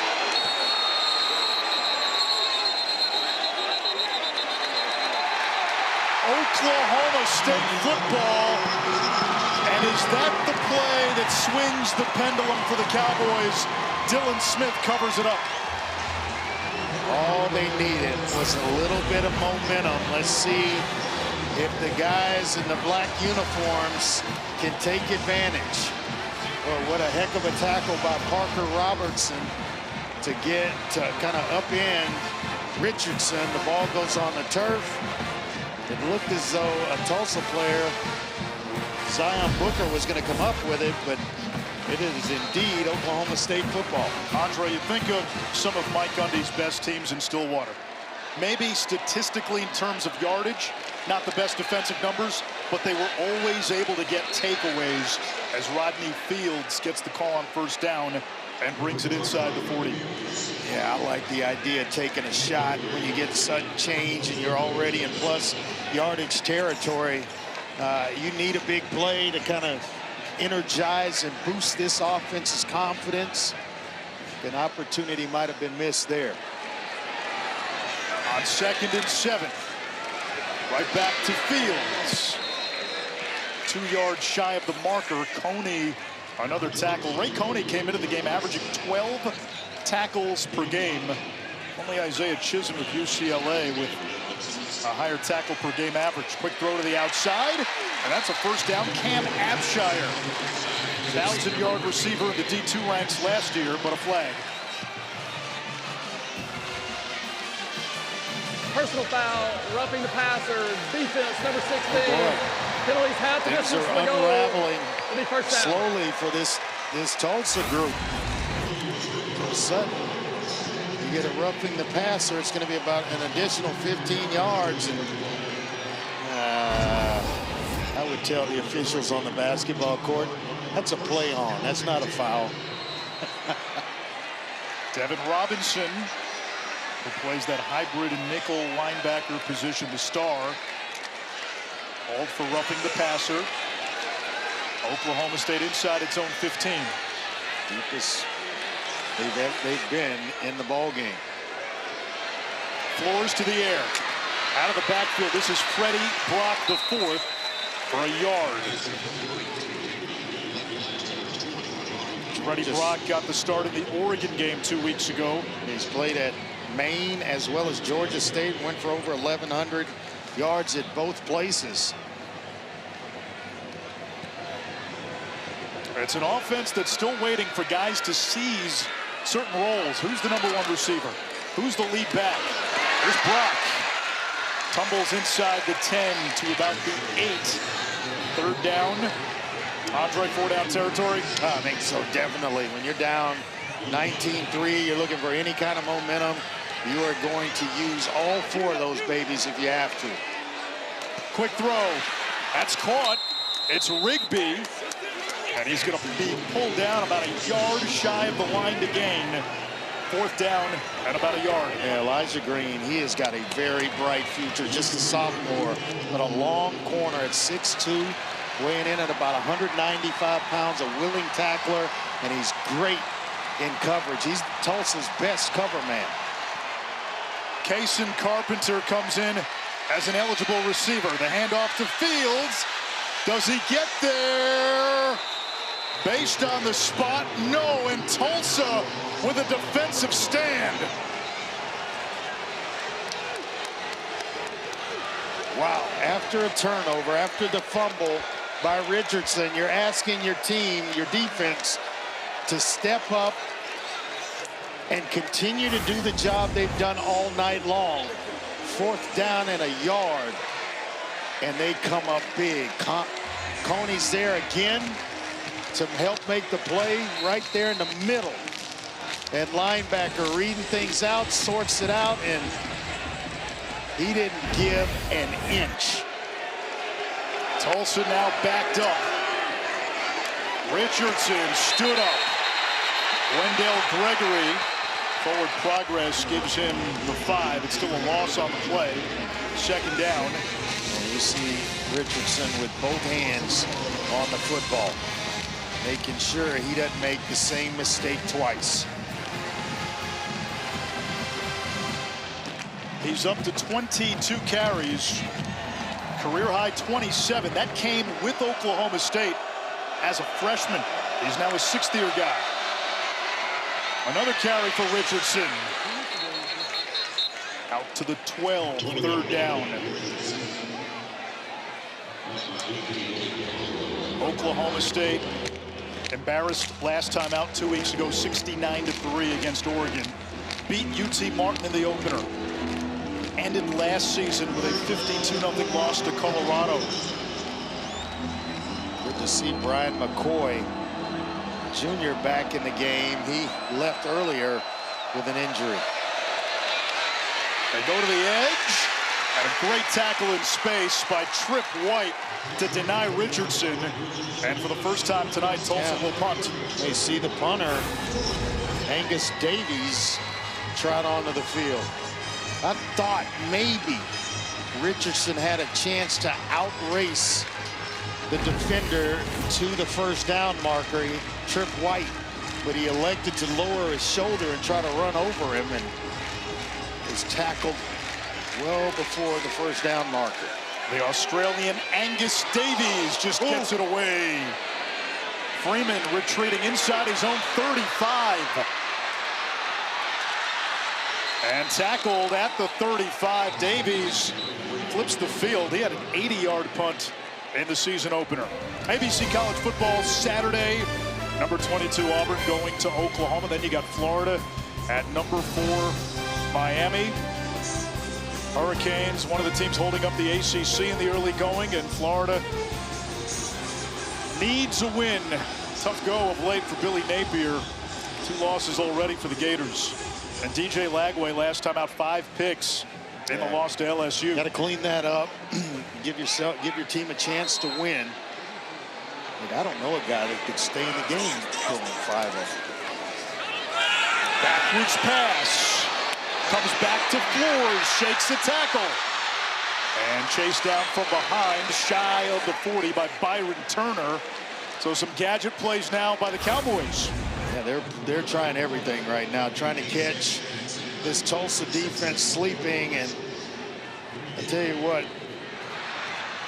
they've played some pretty good football and on alert for a lot of what's going on offensively here by Oklahoma State. Sam Jackson, a former quarterback at TCU and Cal, threw that pass.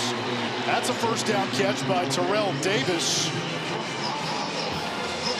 Yeah, maybe open it up, go some no huddle, let Zane Flores sling it around a little bit. They go back to the ground. That's a big hole. Broken tackle. Rodney Fields inside the 20, and the Cowboys back in the red zone. Lento Smith making the tackle. Yeah, not for Lento Smith. This may be a house call. He came out of nowhere, showing some speed, was able to get Fields on the ground. A career-high 95 rushing yards for Fields. Cowboys keep it on the ground. And they pick up about 4. It's Fields again after going for 35 on the previous rush. Now you got to put one in the end zone. There's the offensive coordinator, Doug Meacham. He is looking for pay dirt. wants to get this Oklahoma State offense into the end zone. It's been a minute since opening week.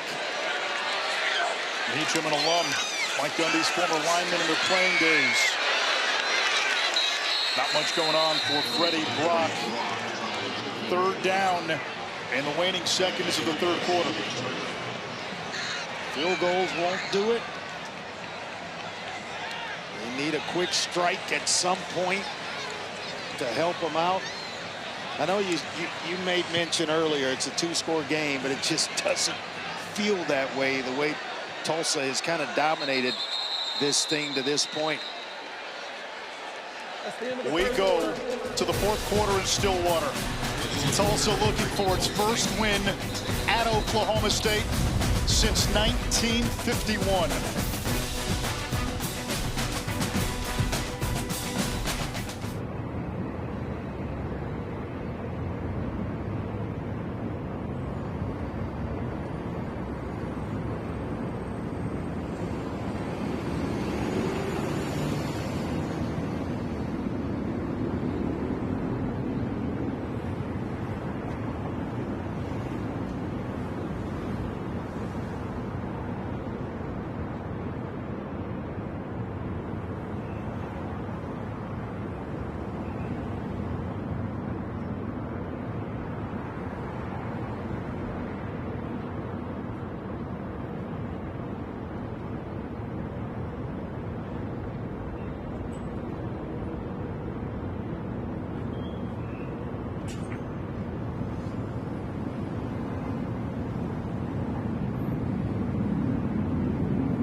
Coach, what's allowed your offense to come alive?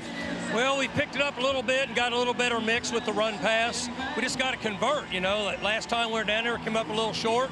We got a position right now. We got a good chance to convert. We need to get it done. Thank you, Coach. You bet. Big 3rd and 6 for Oklahoma State.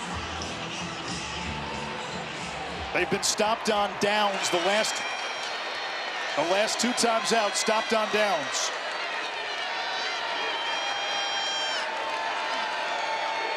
Flores out of the gun. Quick throw in the flat. Broken tackle. What an effort. And it's going to set up a 1st and goal. Gavin Freeman. What an effort by Freeman to come out of that thing. Balance all of it. And a well-designed play by Doug Meacham, the offensive coordinator for Oklahoma State. Sent a receiver inside. It was almost like a natural pick for Freeman to get freed in the flat. It has been more than a minute since the Cowboys' last touchdown. They had the jumbo package in there. Further review to see if the runner's knee was down. And we will get a review.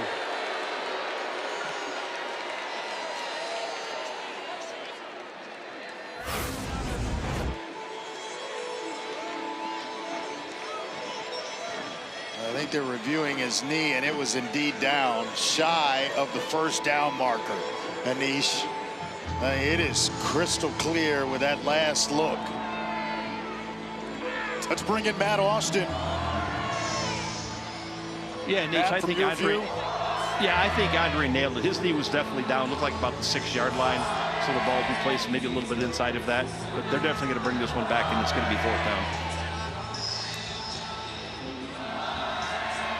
We talked about it at the beginning of the broadcast. A lot of noise locally and nationally surrounding Mike Gundy's future. Yeah. Big 4th down for the game, for the program, and the head coach. I think so, and that's a long 2 yards if indeed it is overturned. We saw him come up short on 4th and 1. After review, last time the runner was down by rule at the 5.5-yard line. It'll be 4th down. Now the replay evidence was obvious and clear. So 4th down again for Oklahoma State. They have been stopped on 4th down the last 2 times with the ball.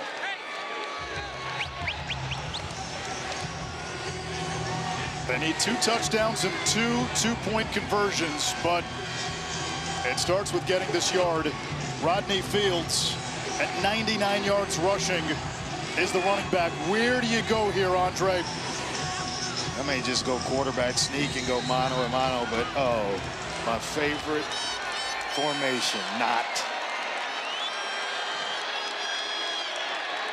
Freeman in motion. Flores keeps reaching. Touchdown, Oklahoma State. First career touchdown for Zane Flores. And the Cowboys will go for 2. Usually it's a handoff, which makes for a beat and allows for penetration. Flores goes right. I mean, he is following blockers. He immediately gets downhill, almost like, you know, he's under center, handing off to a back coming downhill, and that allows him to pick up blocks, get himself into the end zone, and Oklahoma State on the board, Anish, with a touchdown.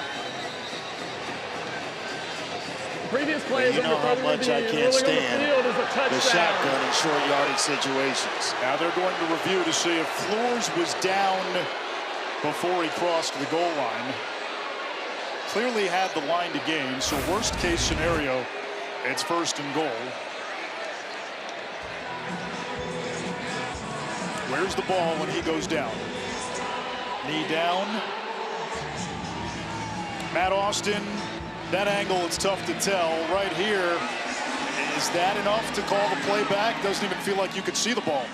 Well, the replay official has the ability to merge those 2 pictures together. So if he can get this view where the knee is, then show the one from the end zone where the ball is at that time, that would certainly help.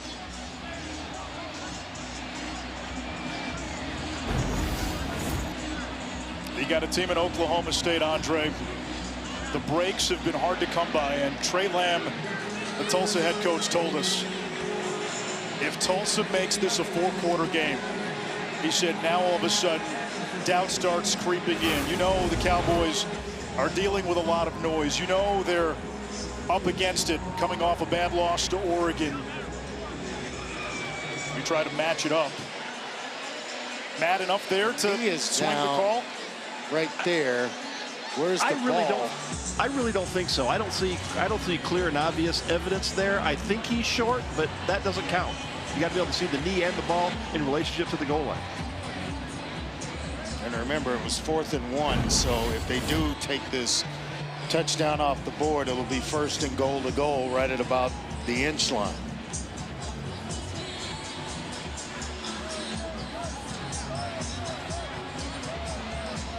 Mike Gundy's team importing 62 new players.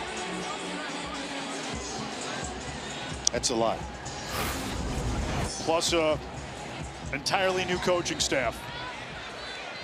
After review, the ruling on the field is upheld. Touchdown. And this crowd, which has been waiting to cheer all night, finally has something to get excited about. Pockets of Boone Pickens Stadium have cleared out. 19-9, and now a 2-point conversion to make it an 8-point game. That is your best 2-point play. Doug Meacham has got to pull that one out right now. They bring in Trent Howland, a 250-pound running back.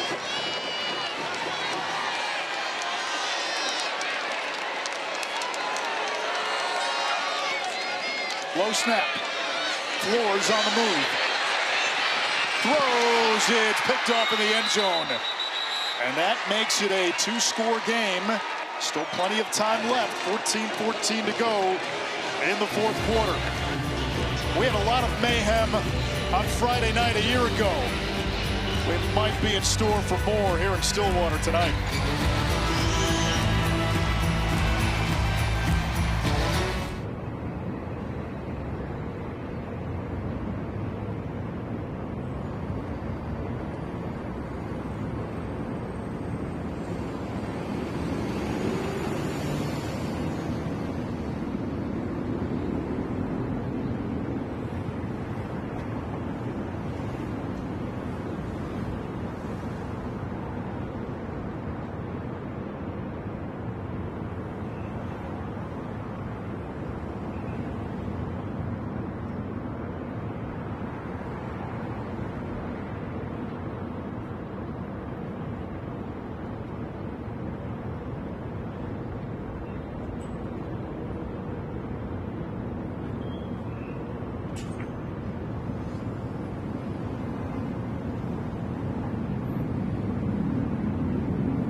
Saturday, John Cena,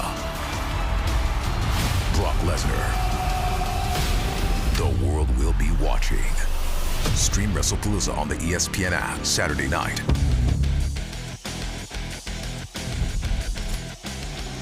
It's a pretty good list of guys who went on to have successful wrestling careers who were football stars in college. I shouldn't say football stars. They played football. I think the guys let Stephen A. off a little easy this morning on First Take for his top 5 wrestlers of all time. Well, it's his list, though, right? Yeah, it's his list, but man, they let him off easy. Was Ultimate Warrior on the list? Ultimate Warrior? I don't think so. That's a mistake. Braylon Presley on the return. Oh, the story for Tulsa today. They've been able to move the ball consistently, but all but one of their scoring drives has resulted in a field goal, and that's why Oklahoma State is hanging around with plenty of time. Where's Dominic Richardson with his touch count at this point? He's got 23 carries, 2 catches. The 24th is coming pretty quickly here.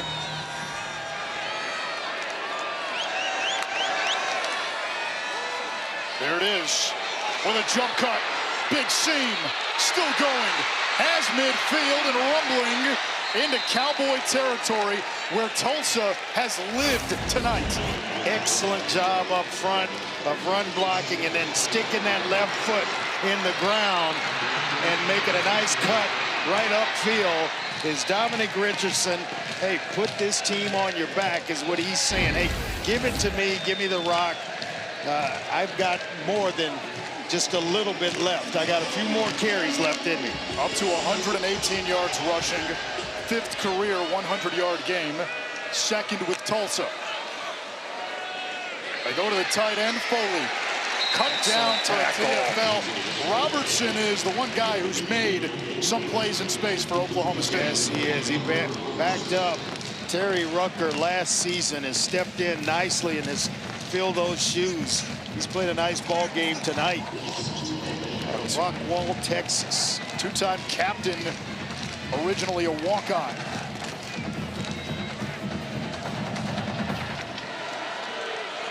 Empty set on 2nd and long.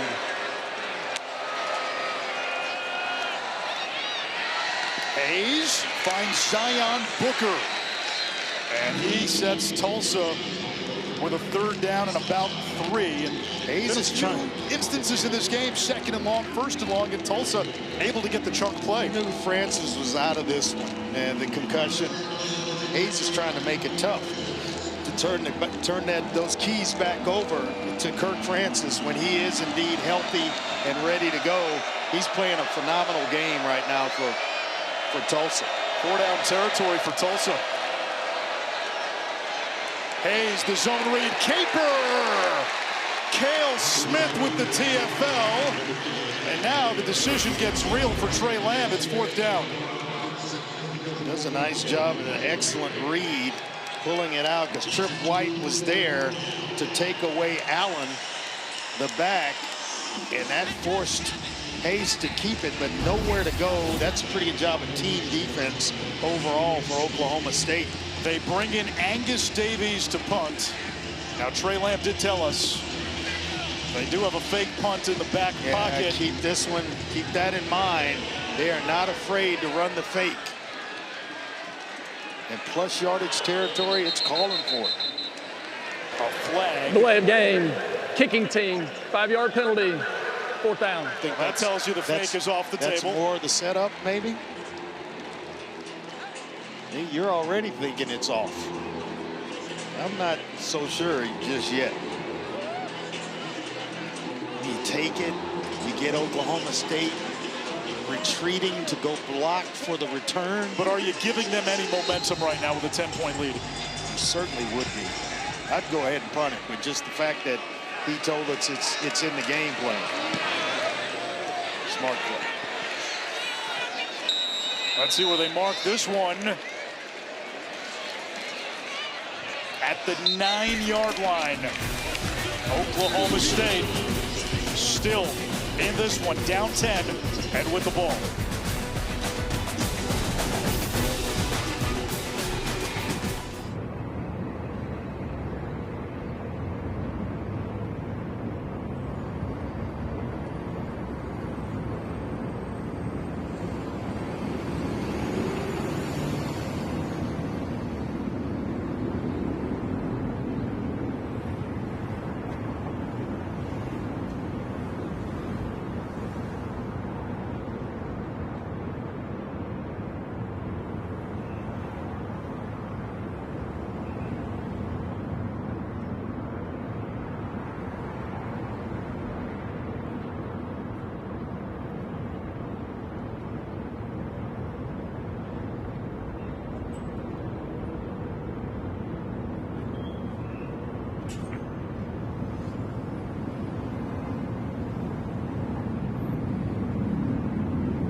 ESPN College Football Primetime is presented by Ram, official sponsor of the College Football Playoff.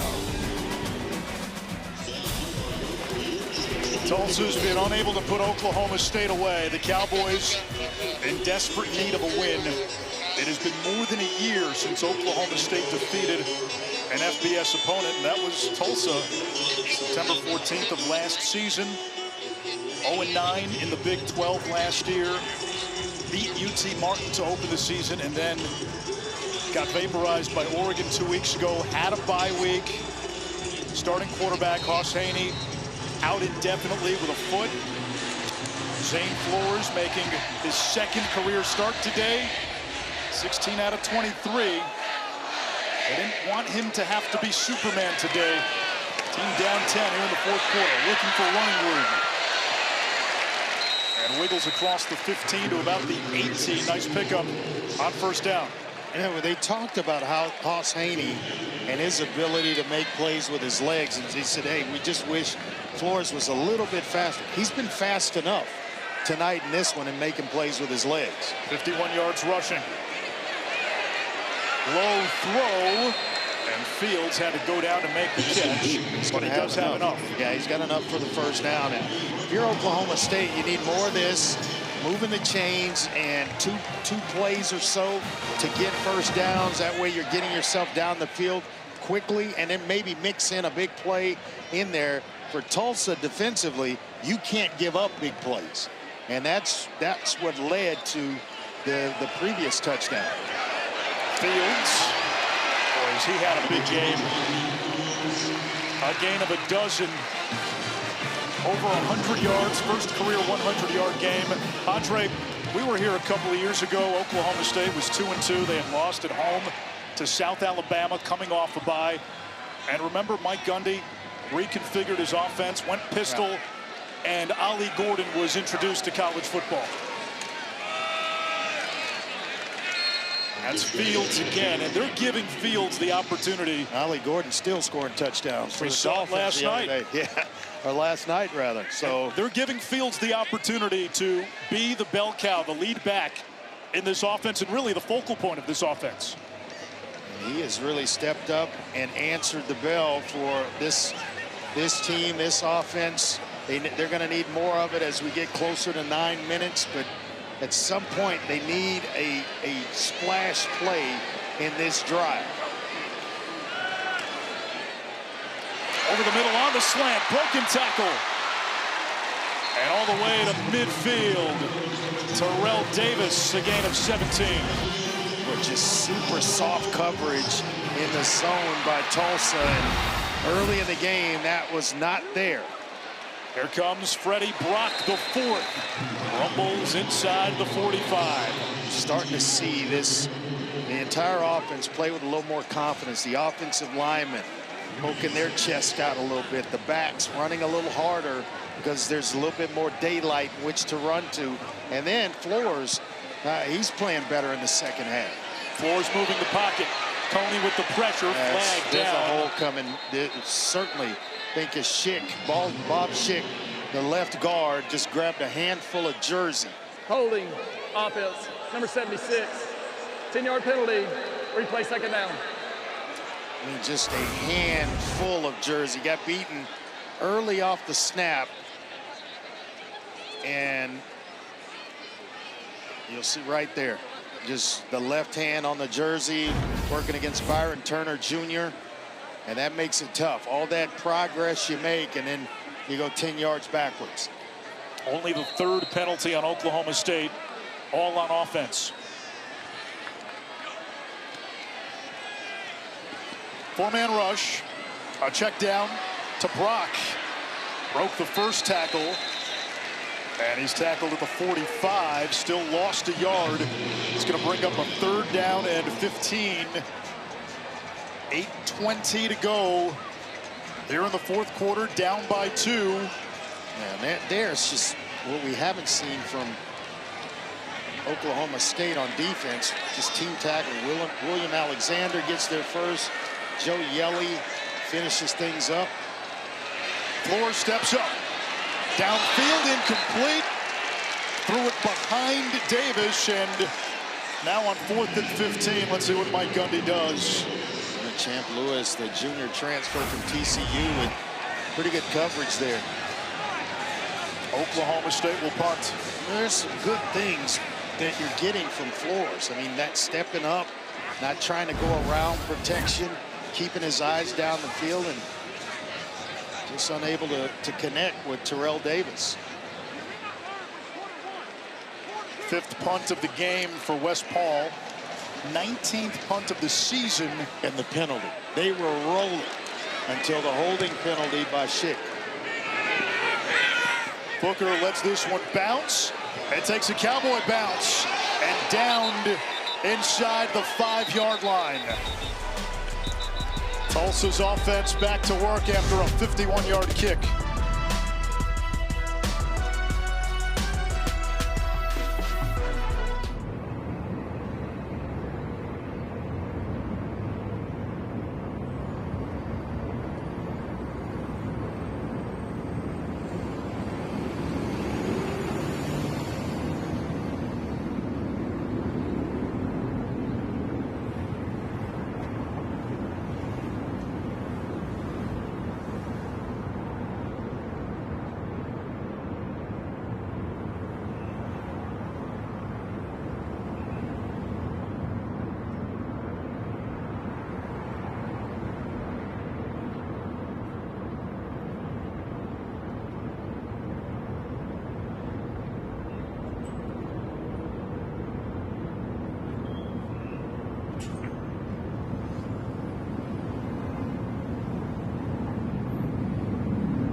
Today's dependable player brought to you by Mavis Tire. No doubt about it. It's Dominic Richardson. He has put this rushing game, or the running game of Tulsa, on his back. Some nice runs, especially when they needed it the most. His best, this one. In the 4th quarter, to start the drive, that's his best run by far.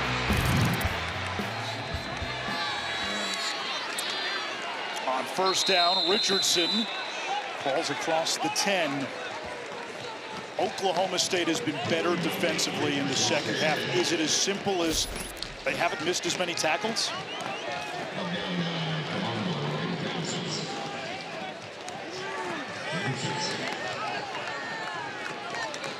I think it's just tackling. When you wrap up and you tackle, you're holding guys short of the 1st down marker. It's that simple. We saw when the game first started, so many missed tackles in this game by Oklahoma State's defense.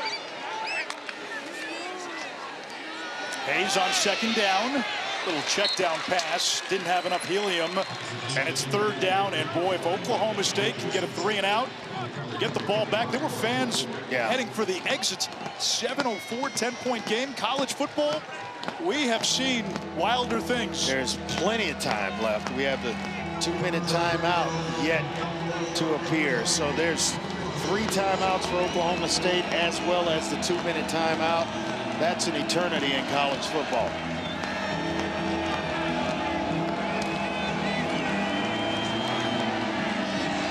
See what Baylor Hayes is able to dial up here on 3rd and 4.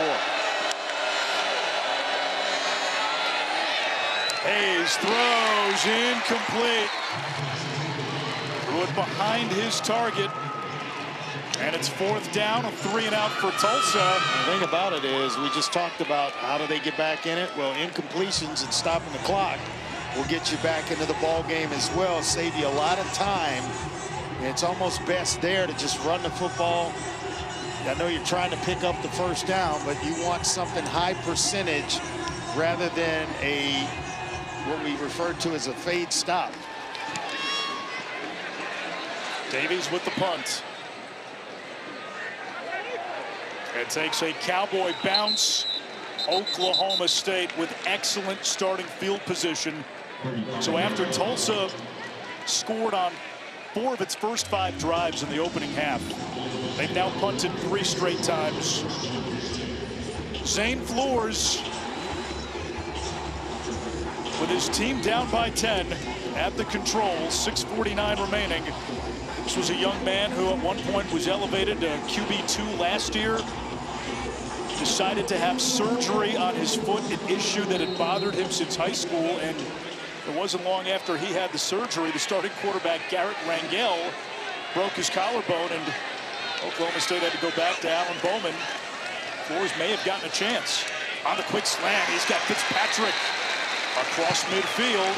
His offense has just had more juice since halftime as well. Yeah, it does. I loved it in the locker room at halftime for Mike Gundy's halftime speech. On 2nd down, Flores over the middle. Fitzpatrick holds it in. A clean catch. He may have still been running. Still a 1st down for the Cowboys. Southfield, Michigan. Very familiar with that area. Using tempo. Shot play. Incomplete. J.D. Drew in coverage. Gotta keep the ball inbounds. I'd love the call after a couple of completions, especially doing it on 1st down. Now they may come back here and hand it off to Rodney Fields Jr. in the run game to try to get him to 3rd and a manageable situation here. Especially if they can spread Tulsa out and get 5 in the box. Going to cooperate, going to keep 6 there. Flores to the air. Launches one down the sideline. Incomplete. Lento Smith stuck his arm in there. Sam Jackson was the intended receiver. And they decide to go back to Sam Jackson. Kind of been waiting on that. And it's a blitz by Tulsa. They disguise it well, but that ball should have been caught. Well thrown. Sometimes you just got to make a play for your quarterback.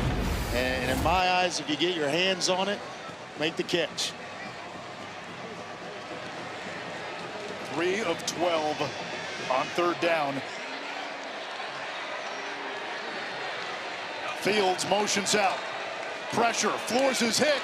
Juggled incomplete. Fitzpatrick could not hold on. And it's 4th down.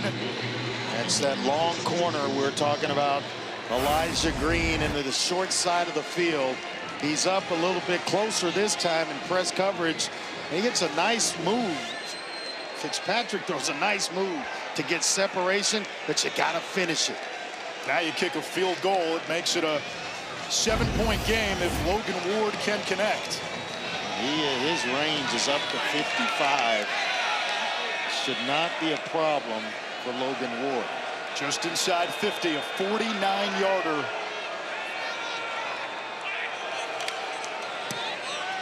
Kick is up. and good. We got a ball game. 5:49, one-score game. We have a ball game, my friend. Oklahoma State scored a field goal on its opening drive. Tulsa then scored on 4 consecutive possessions, but the Golden Hurricane missed opportunities in the first half to really open up a cushion, to force Mike Gundy and this offense to be one-dimensional. They got field goals instead of touchdowns on a lot of those drives, and that's why it's a 7-point game with 5:49 in the fourth. And a couple of punts as well here in the second half, not allowing for a lot of time to run off the clock. So instead of converting on those 4th down situations, they've been in situations where they've had to punt it away because it's been a difference in the way Oklahoma State's played defense. The tackling better, identifying things a little bit better here in the second half, and getting off the field, forcing the punts we just talked about. You saw Baylor Hayes a moment ago. Last year he was at ETSU as a true freshman. Started 1 game against VMI, now in the heart of Big 12 country at Oklahoma State. For the first-year head coach who recruited him to ETSU, and then he followed Trey Lamb to Tulsa. Presley ambushed shy of the 20-yard line. That's been the other factor. Starting field position for Tulsa the last few times out. Yep. They've been backed up. It had to go the length of the field, but Richardson has provided some breathing room when they have been backed up at times. And so I'm thinking they lean on him. They're going to take it away, take it out of the hands of Baylor Hayes a little bit, and rely on the senior Richardson, the running back. What's that count? Where is he now in the count in terms of touches? 25 carries, 27 total touches. 4th straight drive for Tulsa, starting inside its own 20. And he is a battering ram, getting stronger as the game goes on. Richardson north of 130 yards rushing now. There's a little bit extra on the line for him, having been a Cowboy at one point in his career, but that's the same exact play. He broke right up the middle of the formation when he put his foot in the ground, that left foot, and got north and south. It's a heck of a run to give your team a little breathing room. Tulsa will take its time.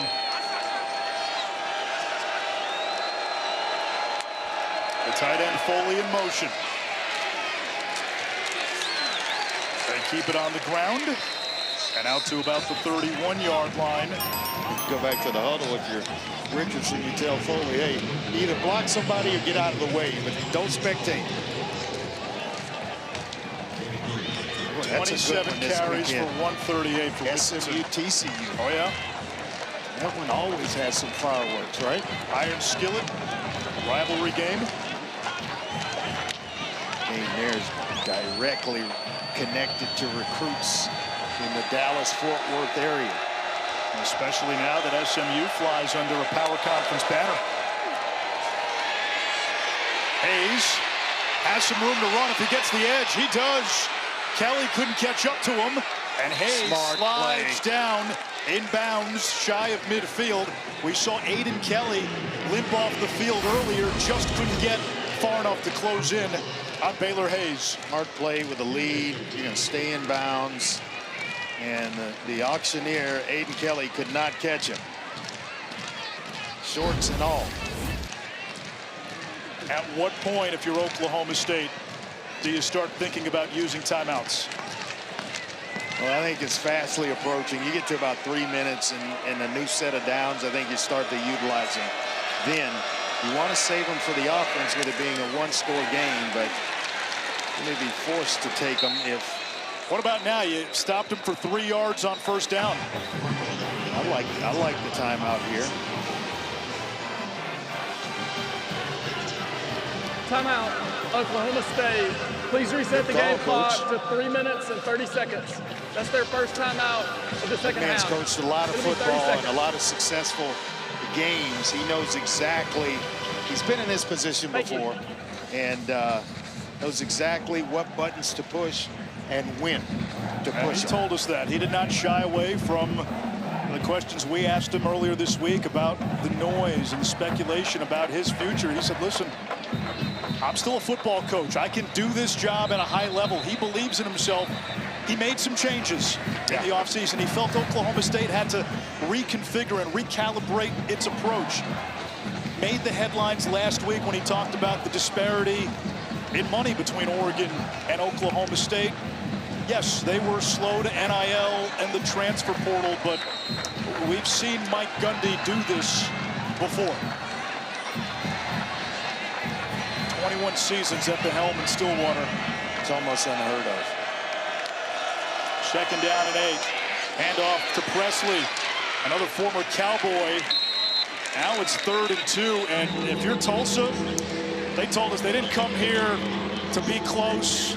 They came here to win. I got to imagine they're in a 4th and 1, 4th and 2, and they think it's a play to win the game. They're going to go for it if it gets there. I agree with you. When it was a 2-score game, when it's now the way it is and it's set up, I think they punt. If they come up short here on 3rd down, he's going to punt the football. You think so? That gives Oklahoma State a short field, and all they need is a touchdown to tie it and take this baby to overtime. 2 points, and they win the game. So I think they're going to rely on their defense, try to punt them down inside the 10-yard line, and force a quarterback in Zane Flores to go the length of the field to beat him. I think that's the play. I think it's going to be only making his 2nd start. Yep. If you're Trey Lamb and somebody told you before the game, hey, it's one play, 4th and 2 with a 7-point lead, middle of the field, 4th quarter with a chance to potentially win the game. If you gave him that option before the game, I think he takes it, Andre. It's a lot easier to make that decision before the game and when the game is being played. Well, they pick up 2 here, then it makes the decision awfully easy. It's going to go to number 21 right here. Richardson runs into a palisade of defenders, and he lost a yard. So no positive traction now. It's 4th down and 3. And what does Trey Lamb do? Will he send in the punt team? He may leave his offense on the field. Hard count? Try to hard count Oklahoma State off sides. And Mike Gundy does the proper thing in spinning a timeout to not allow that time to run down, forcing Trey Lamb to go ahead and put his punting unit on the field. And Andre, this is 4th and a yard. Had they picked up a yard, maybe different. You lost a yard. You just lost the line of scrimmage. This may change the map. Well, I think if he'd have gotten right back to the line of scrimmage and it was 4th and 2, he would punt it away. You're not going to give Oklahoma State the football. They're at the 48-yard line or so, wherever that thing's spotted, 47 1/4. Angus Davies, the punter, will come out. Now, he did tell us there was a fake punt in the works for this week. It would be very surprising if they pulled it out here. Could even see a delay to give Davies more time. Oklahoma State out of timeouts. They still have the 2-minute timeout.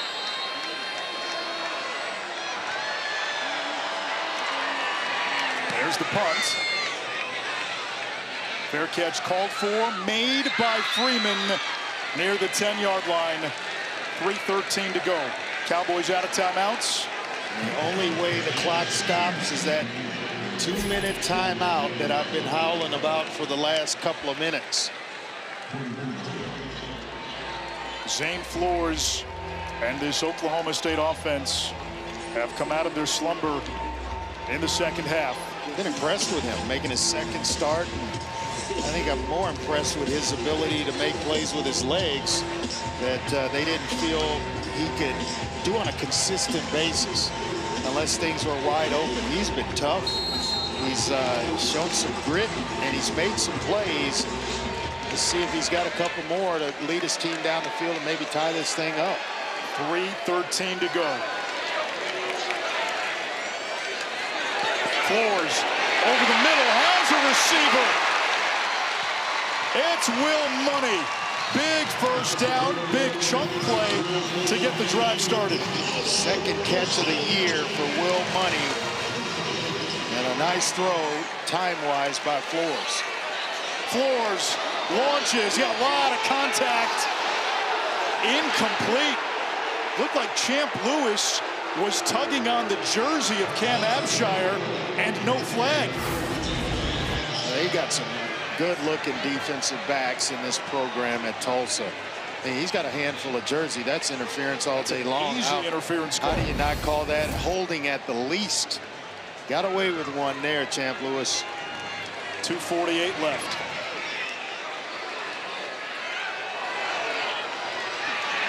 Flores on the move. He'll take off. Escapes out of bounds. And that's the kind of mobility. You don't have to have 4.3 speed and be able to shake guys. It's just you got to be a competent runner and run when it presents itself. There, nice job by Flores. Everything's covered up. They give you an avenue to run, and he makes a play, gets out of bounds to stop the clock. On third down, incomplete for the Stillwater native, Josh Ford. 4th and 5. That's a play that Josh Ford has got to make for his quarterback. Ball's there. It's tight coverage by Zach Williams, who's played a heck of a game in his own right. But you got to make that catch if you're Josh Ford.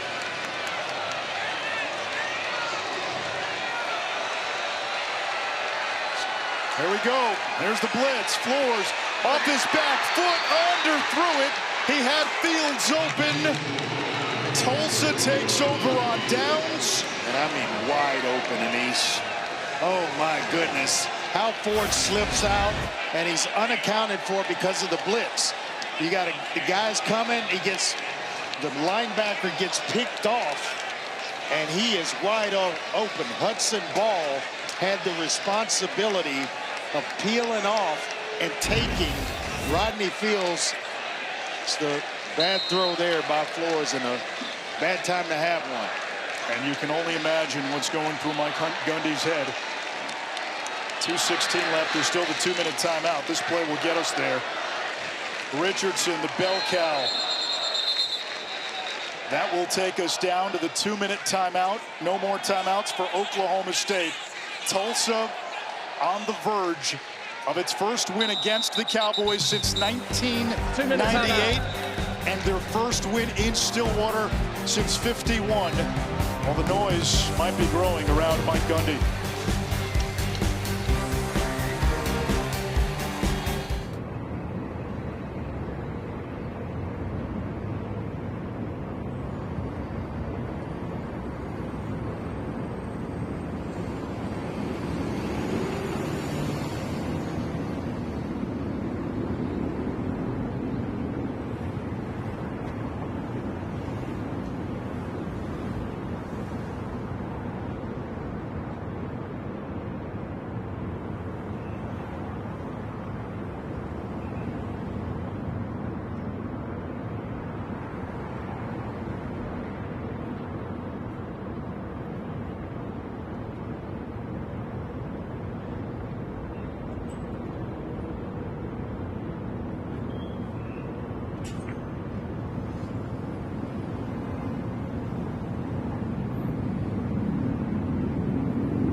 It's college football primetime presented by Ram Trucks.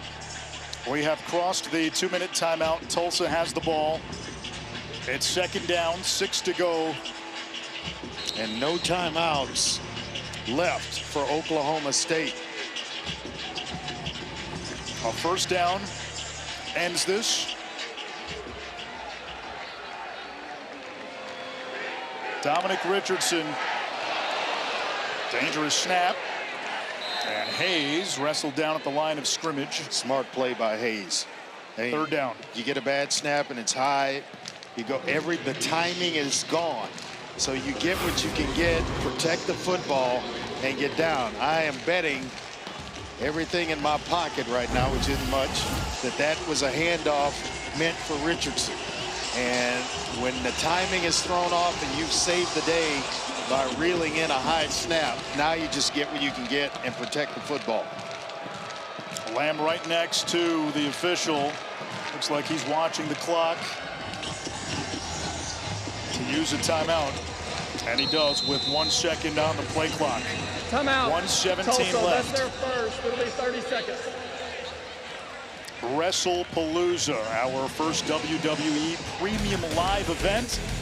And it's happening Saturday. John Cena, Brock Lesnar in the main event. Unlock your access and stream it exclusively. Who you got? On the ESPN app with the ESPN Unlimited plan. I'm going to go with Brock. Same here. Same. Lesnar may pull the upset, but I'm going. His daughter, Brock Lesnar, isn't she an accomplished, I think, discus thrower? Track and field star somewhere? You two know nothing about wrestling. I'm going with Cena. Well, you're right on that one. Yeah, he's just joining the party. That makes it unanimous. We're all going Cena. Might be shot put. Well, here we go. 3rd down and 6. Oklahoma State still hanging on by a thread. They need a stop and then a miracle. A handoff to Richardson. He won't get to the line to gain, but no timeouts for the Cowboys, and they can let this run down to about 30 seconds. Down.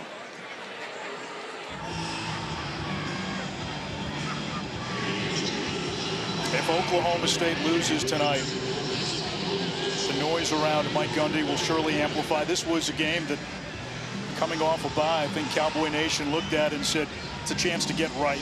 It's a chance to right the ship. And there have been a lot of noise and speculation concerning Mike Gundy's future. He's done so much for this university. But 2-1 feels a whole lot better than 1-2 and you know, conference play. Tulsa. That's right around the corner with Baylor next weekend. And it's the optics too, right? Tulsa, a program that's on its 3rd head coach in 4 years. First-year head coach coming off 3 straight losing seasons. A Tulsa team that lost to New Mexico State, lost to Navy, despite having an early lead in that game. And part of the reason at the top, when you heard me say, be careful what you ask for, with Philip Montgomery, this was, you know, bowl games every once in a while and every couple of years and contending for conference championships. And then they run him out of town, and it's been 3 in the last 4 years.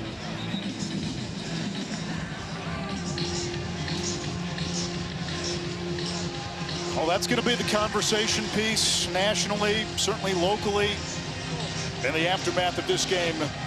Should Oklahoma State fall to 1-2?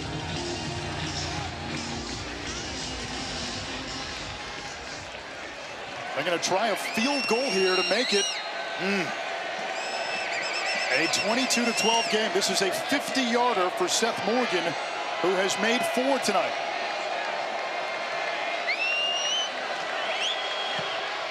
Here's the kick. It is no good.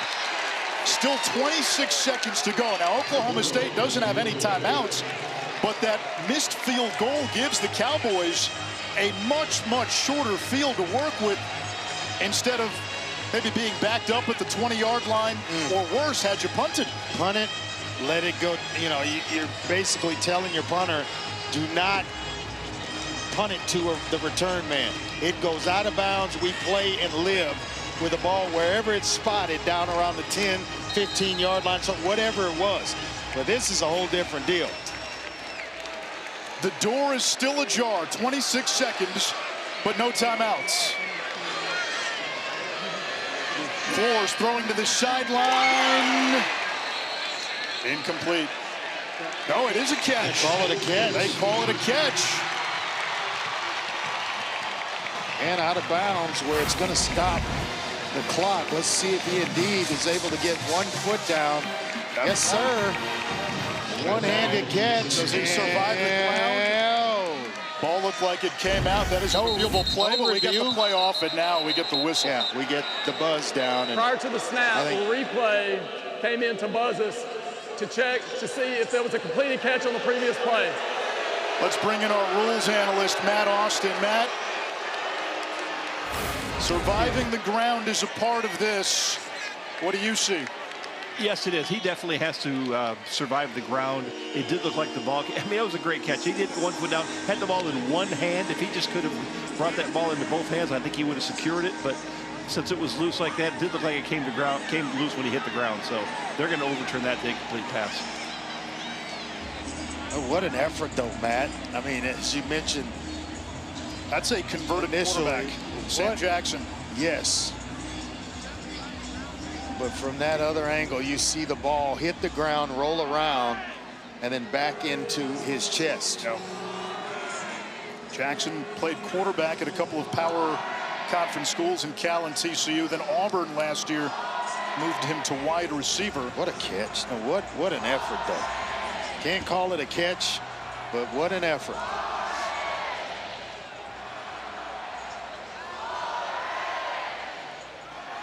Andre, I know when you played at Houston, you didn't have many close games. What was the back pocket play for situations like this? A little curl, and you're bringing a guy around, maybe a slot receiver, toss him the ball, get as much as you can. We loved running the draw play. When you thought we were going to try to force it down the field, we'd run Spoon underneath on a draw play. And I mean, one game he had 11 carries for like 222 on that one play alone. But with no timeouts, it's tough. It's tough. And then you've got to veer to get out of bounds to make sure you've got some time in which to work, unless you got clear path to the end zone. And again, part of the challenge for Oklahoma State this season, team identity, right? The offensive line, they didn't have Markel Samuel, their left tackle again today. They had to reshuffle the offensive line from week 1 to week 2. They're still looking for that alpha to emerge in the receiving room. I think they found their guy in the backfield today, though, Rodney Fields. Yeah, he had a superb game, ran tough and hard. I think they're looking to see if the hand of the Tulsa defender didn't kind of keep that ball from touching. Matt, they're looking at this awfully long for a play that you said you thought would be an easy overturn.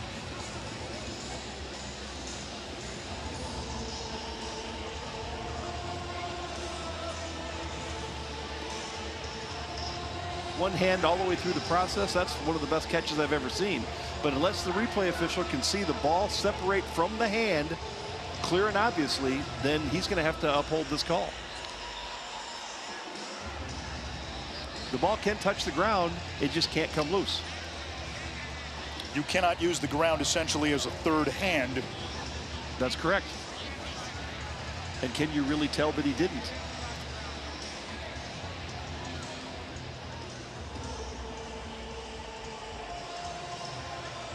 In my opinion, if it's this close, they got to have to let it be upheld.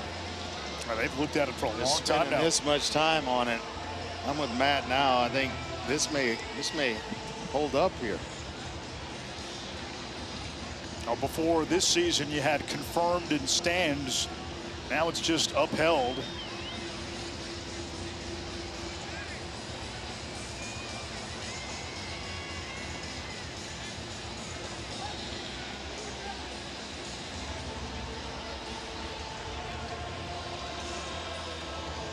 If it remains a catch, whether a catch or not, it's one heck of an effort. Well, if it remains a catch, you got the ball at the 43-yard line. Yeah. with no timeouts, you get a quick out, and you might have a play or two, a Hail Mary chance after that. Well, depending on what they decide to run, you could essentially get 3 plays run in 20 seconds. Now, if you're running down the field and, eating up clock, that's different, but you can get 3 in 20 seconds run relatively easily, I would think. They continue to look at this replay. And the review continues. Yeah, at this point, aren't you just looking for a reason to overturn it? This long? Matt, if you haven't found anything at this point, call is upheld, isn't it? Well, that's exactly right. We've gone almost 5 minutes. You're supposed to limit replays to 2 minutes. If you don't know by now, you got to let the call be let it be After upheld. review, the ruling on the field is upheld. It's a catch. It'll be first down. There you go. And what a catch it was. All right, Andre, so now how does Oklahoma State manage these final 20 seconds?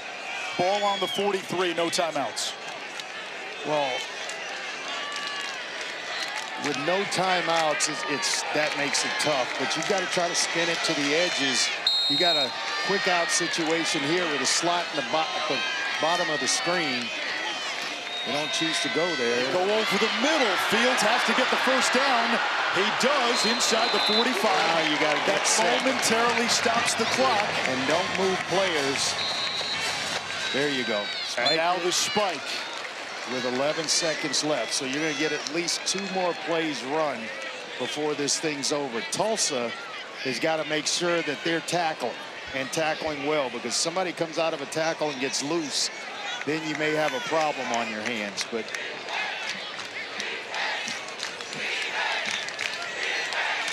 $11 seconds left, second down. And essentially could run the same thing, spike it again, and then it's got to be for a first down. Tulsa rushes 3, they drop 8. A lot of time going off the clock. Floors, heaves toward the end zone. Batted down. And there's still 2 seconds remaining on the clock. 1 more play for Oklahoma State. Yeah, Linto Smith, instead of trying to just knock it down, bat the ball down, he tries to intercept this baby. And it stayed in play a little bit longer than the Tulsa coaches may have wanted it to. He almost put it right in the hands of Terrell Davis. When he tried to intercept it, Davis is coming, but just didn't see the football. So we're going to have at least 1 more Hail Mary attempt here. Tulsa, that's their third. It'll be 30 seconds. Tulsa wants to regroup. They added a second back. 3 seconds. So if it feels like Oklahoma State needed a few Hail Marys after what's happened over the last year and the beginning of this season, this might be a fitting end. They need a Hail Mary. 3 seconds remain in the 4th quarter.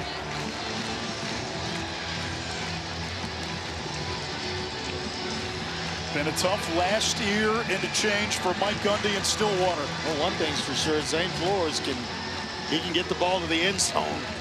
His arm's strong enough to do that, so it gives you a chance, and that's all you're looking for. Who's the big receiver? Who's the guy that can go up? Fitzpatrick. He's 6'4". That's the guy maybe targeting to try to force it to.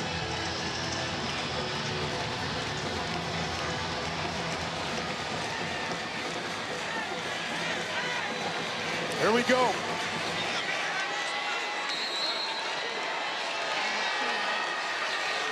One last chance, Oklahoma State. They bring pressure. Receiver Fitzpatrick wide open. The lateral. Freeman still going and finally forced out. Tulsa comes to Stillwater and gets its first win in this place since 1951. They snap a 10-game losing streak to Oklahoma State. First win against the Cowboys overall since 1998. Trey Lamb, in his first season as Tulsa head coach, gets a big program win. And for Mike Gundy and Oklahoma State, I think We know what kind of noise might be coming over the next 24, 48 hours. Let's go down to Paul. Coach, your defense made some huge stops, one after another. What defined that unit tonight? Yeah, we wanted to make that quarterback beat us. We wanted to stop the run. We did just an okay job of that, but unbelievable performance by our defense in the second half. Offense, we kept sputtering there, kept responding one play at a time. They had a nice night. Dominic Richardson, 31 carries, 146 yards. How would you describe his performance? Well, they told him he wasn't good enough to play here, so he had a chip on his shoulder all week. Transferred from here, came to us, and the guy's a dog. He's our best player, and we gave him the ball tonight. 1951 was the last time Tulsa beat Oklahoma State in Stillwater. This week, you believed your team could win here. Why? Yeah, we got a good group, man. We got a lot of fight. They've worked hard in the weight room. We're tired of being little brother, man. Tulsa football's back. We're not going to be on the third page of the paper anymore. That was a statement win for us. Thank you, Coach. Yeah, appreciate you guys. Rain King. Trey Lamb talked to us about new Tulsa. He said, we want to bring new juice. We want to bring a new vibe. Yeah, Oklahoma State's feeling it, and they're down.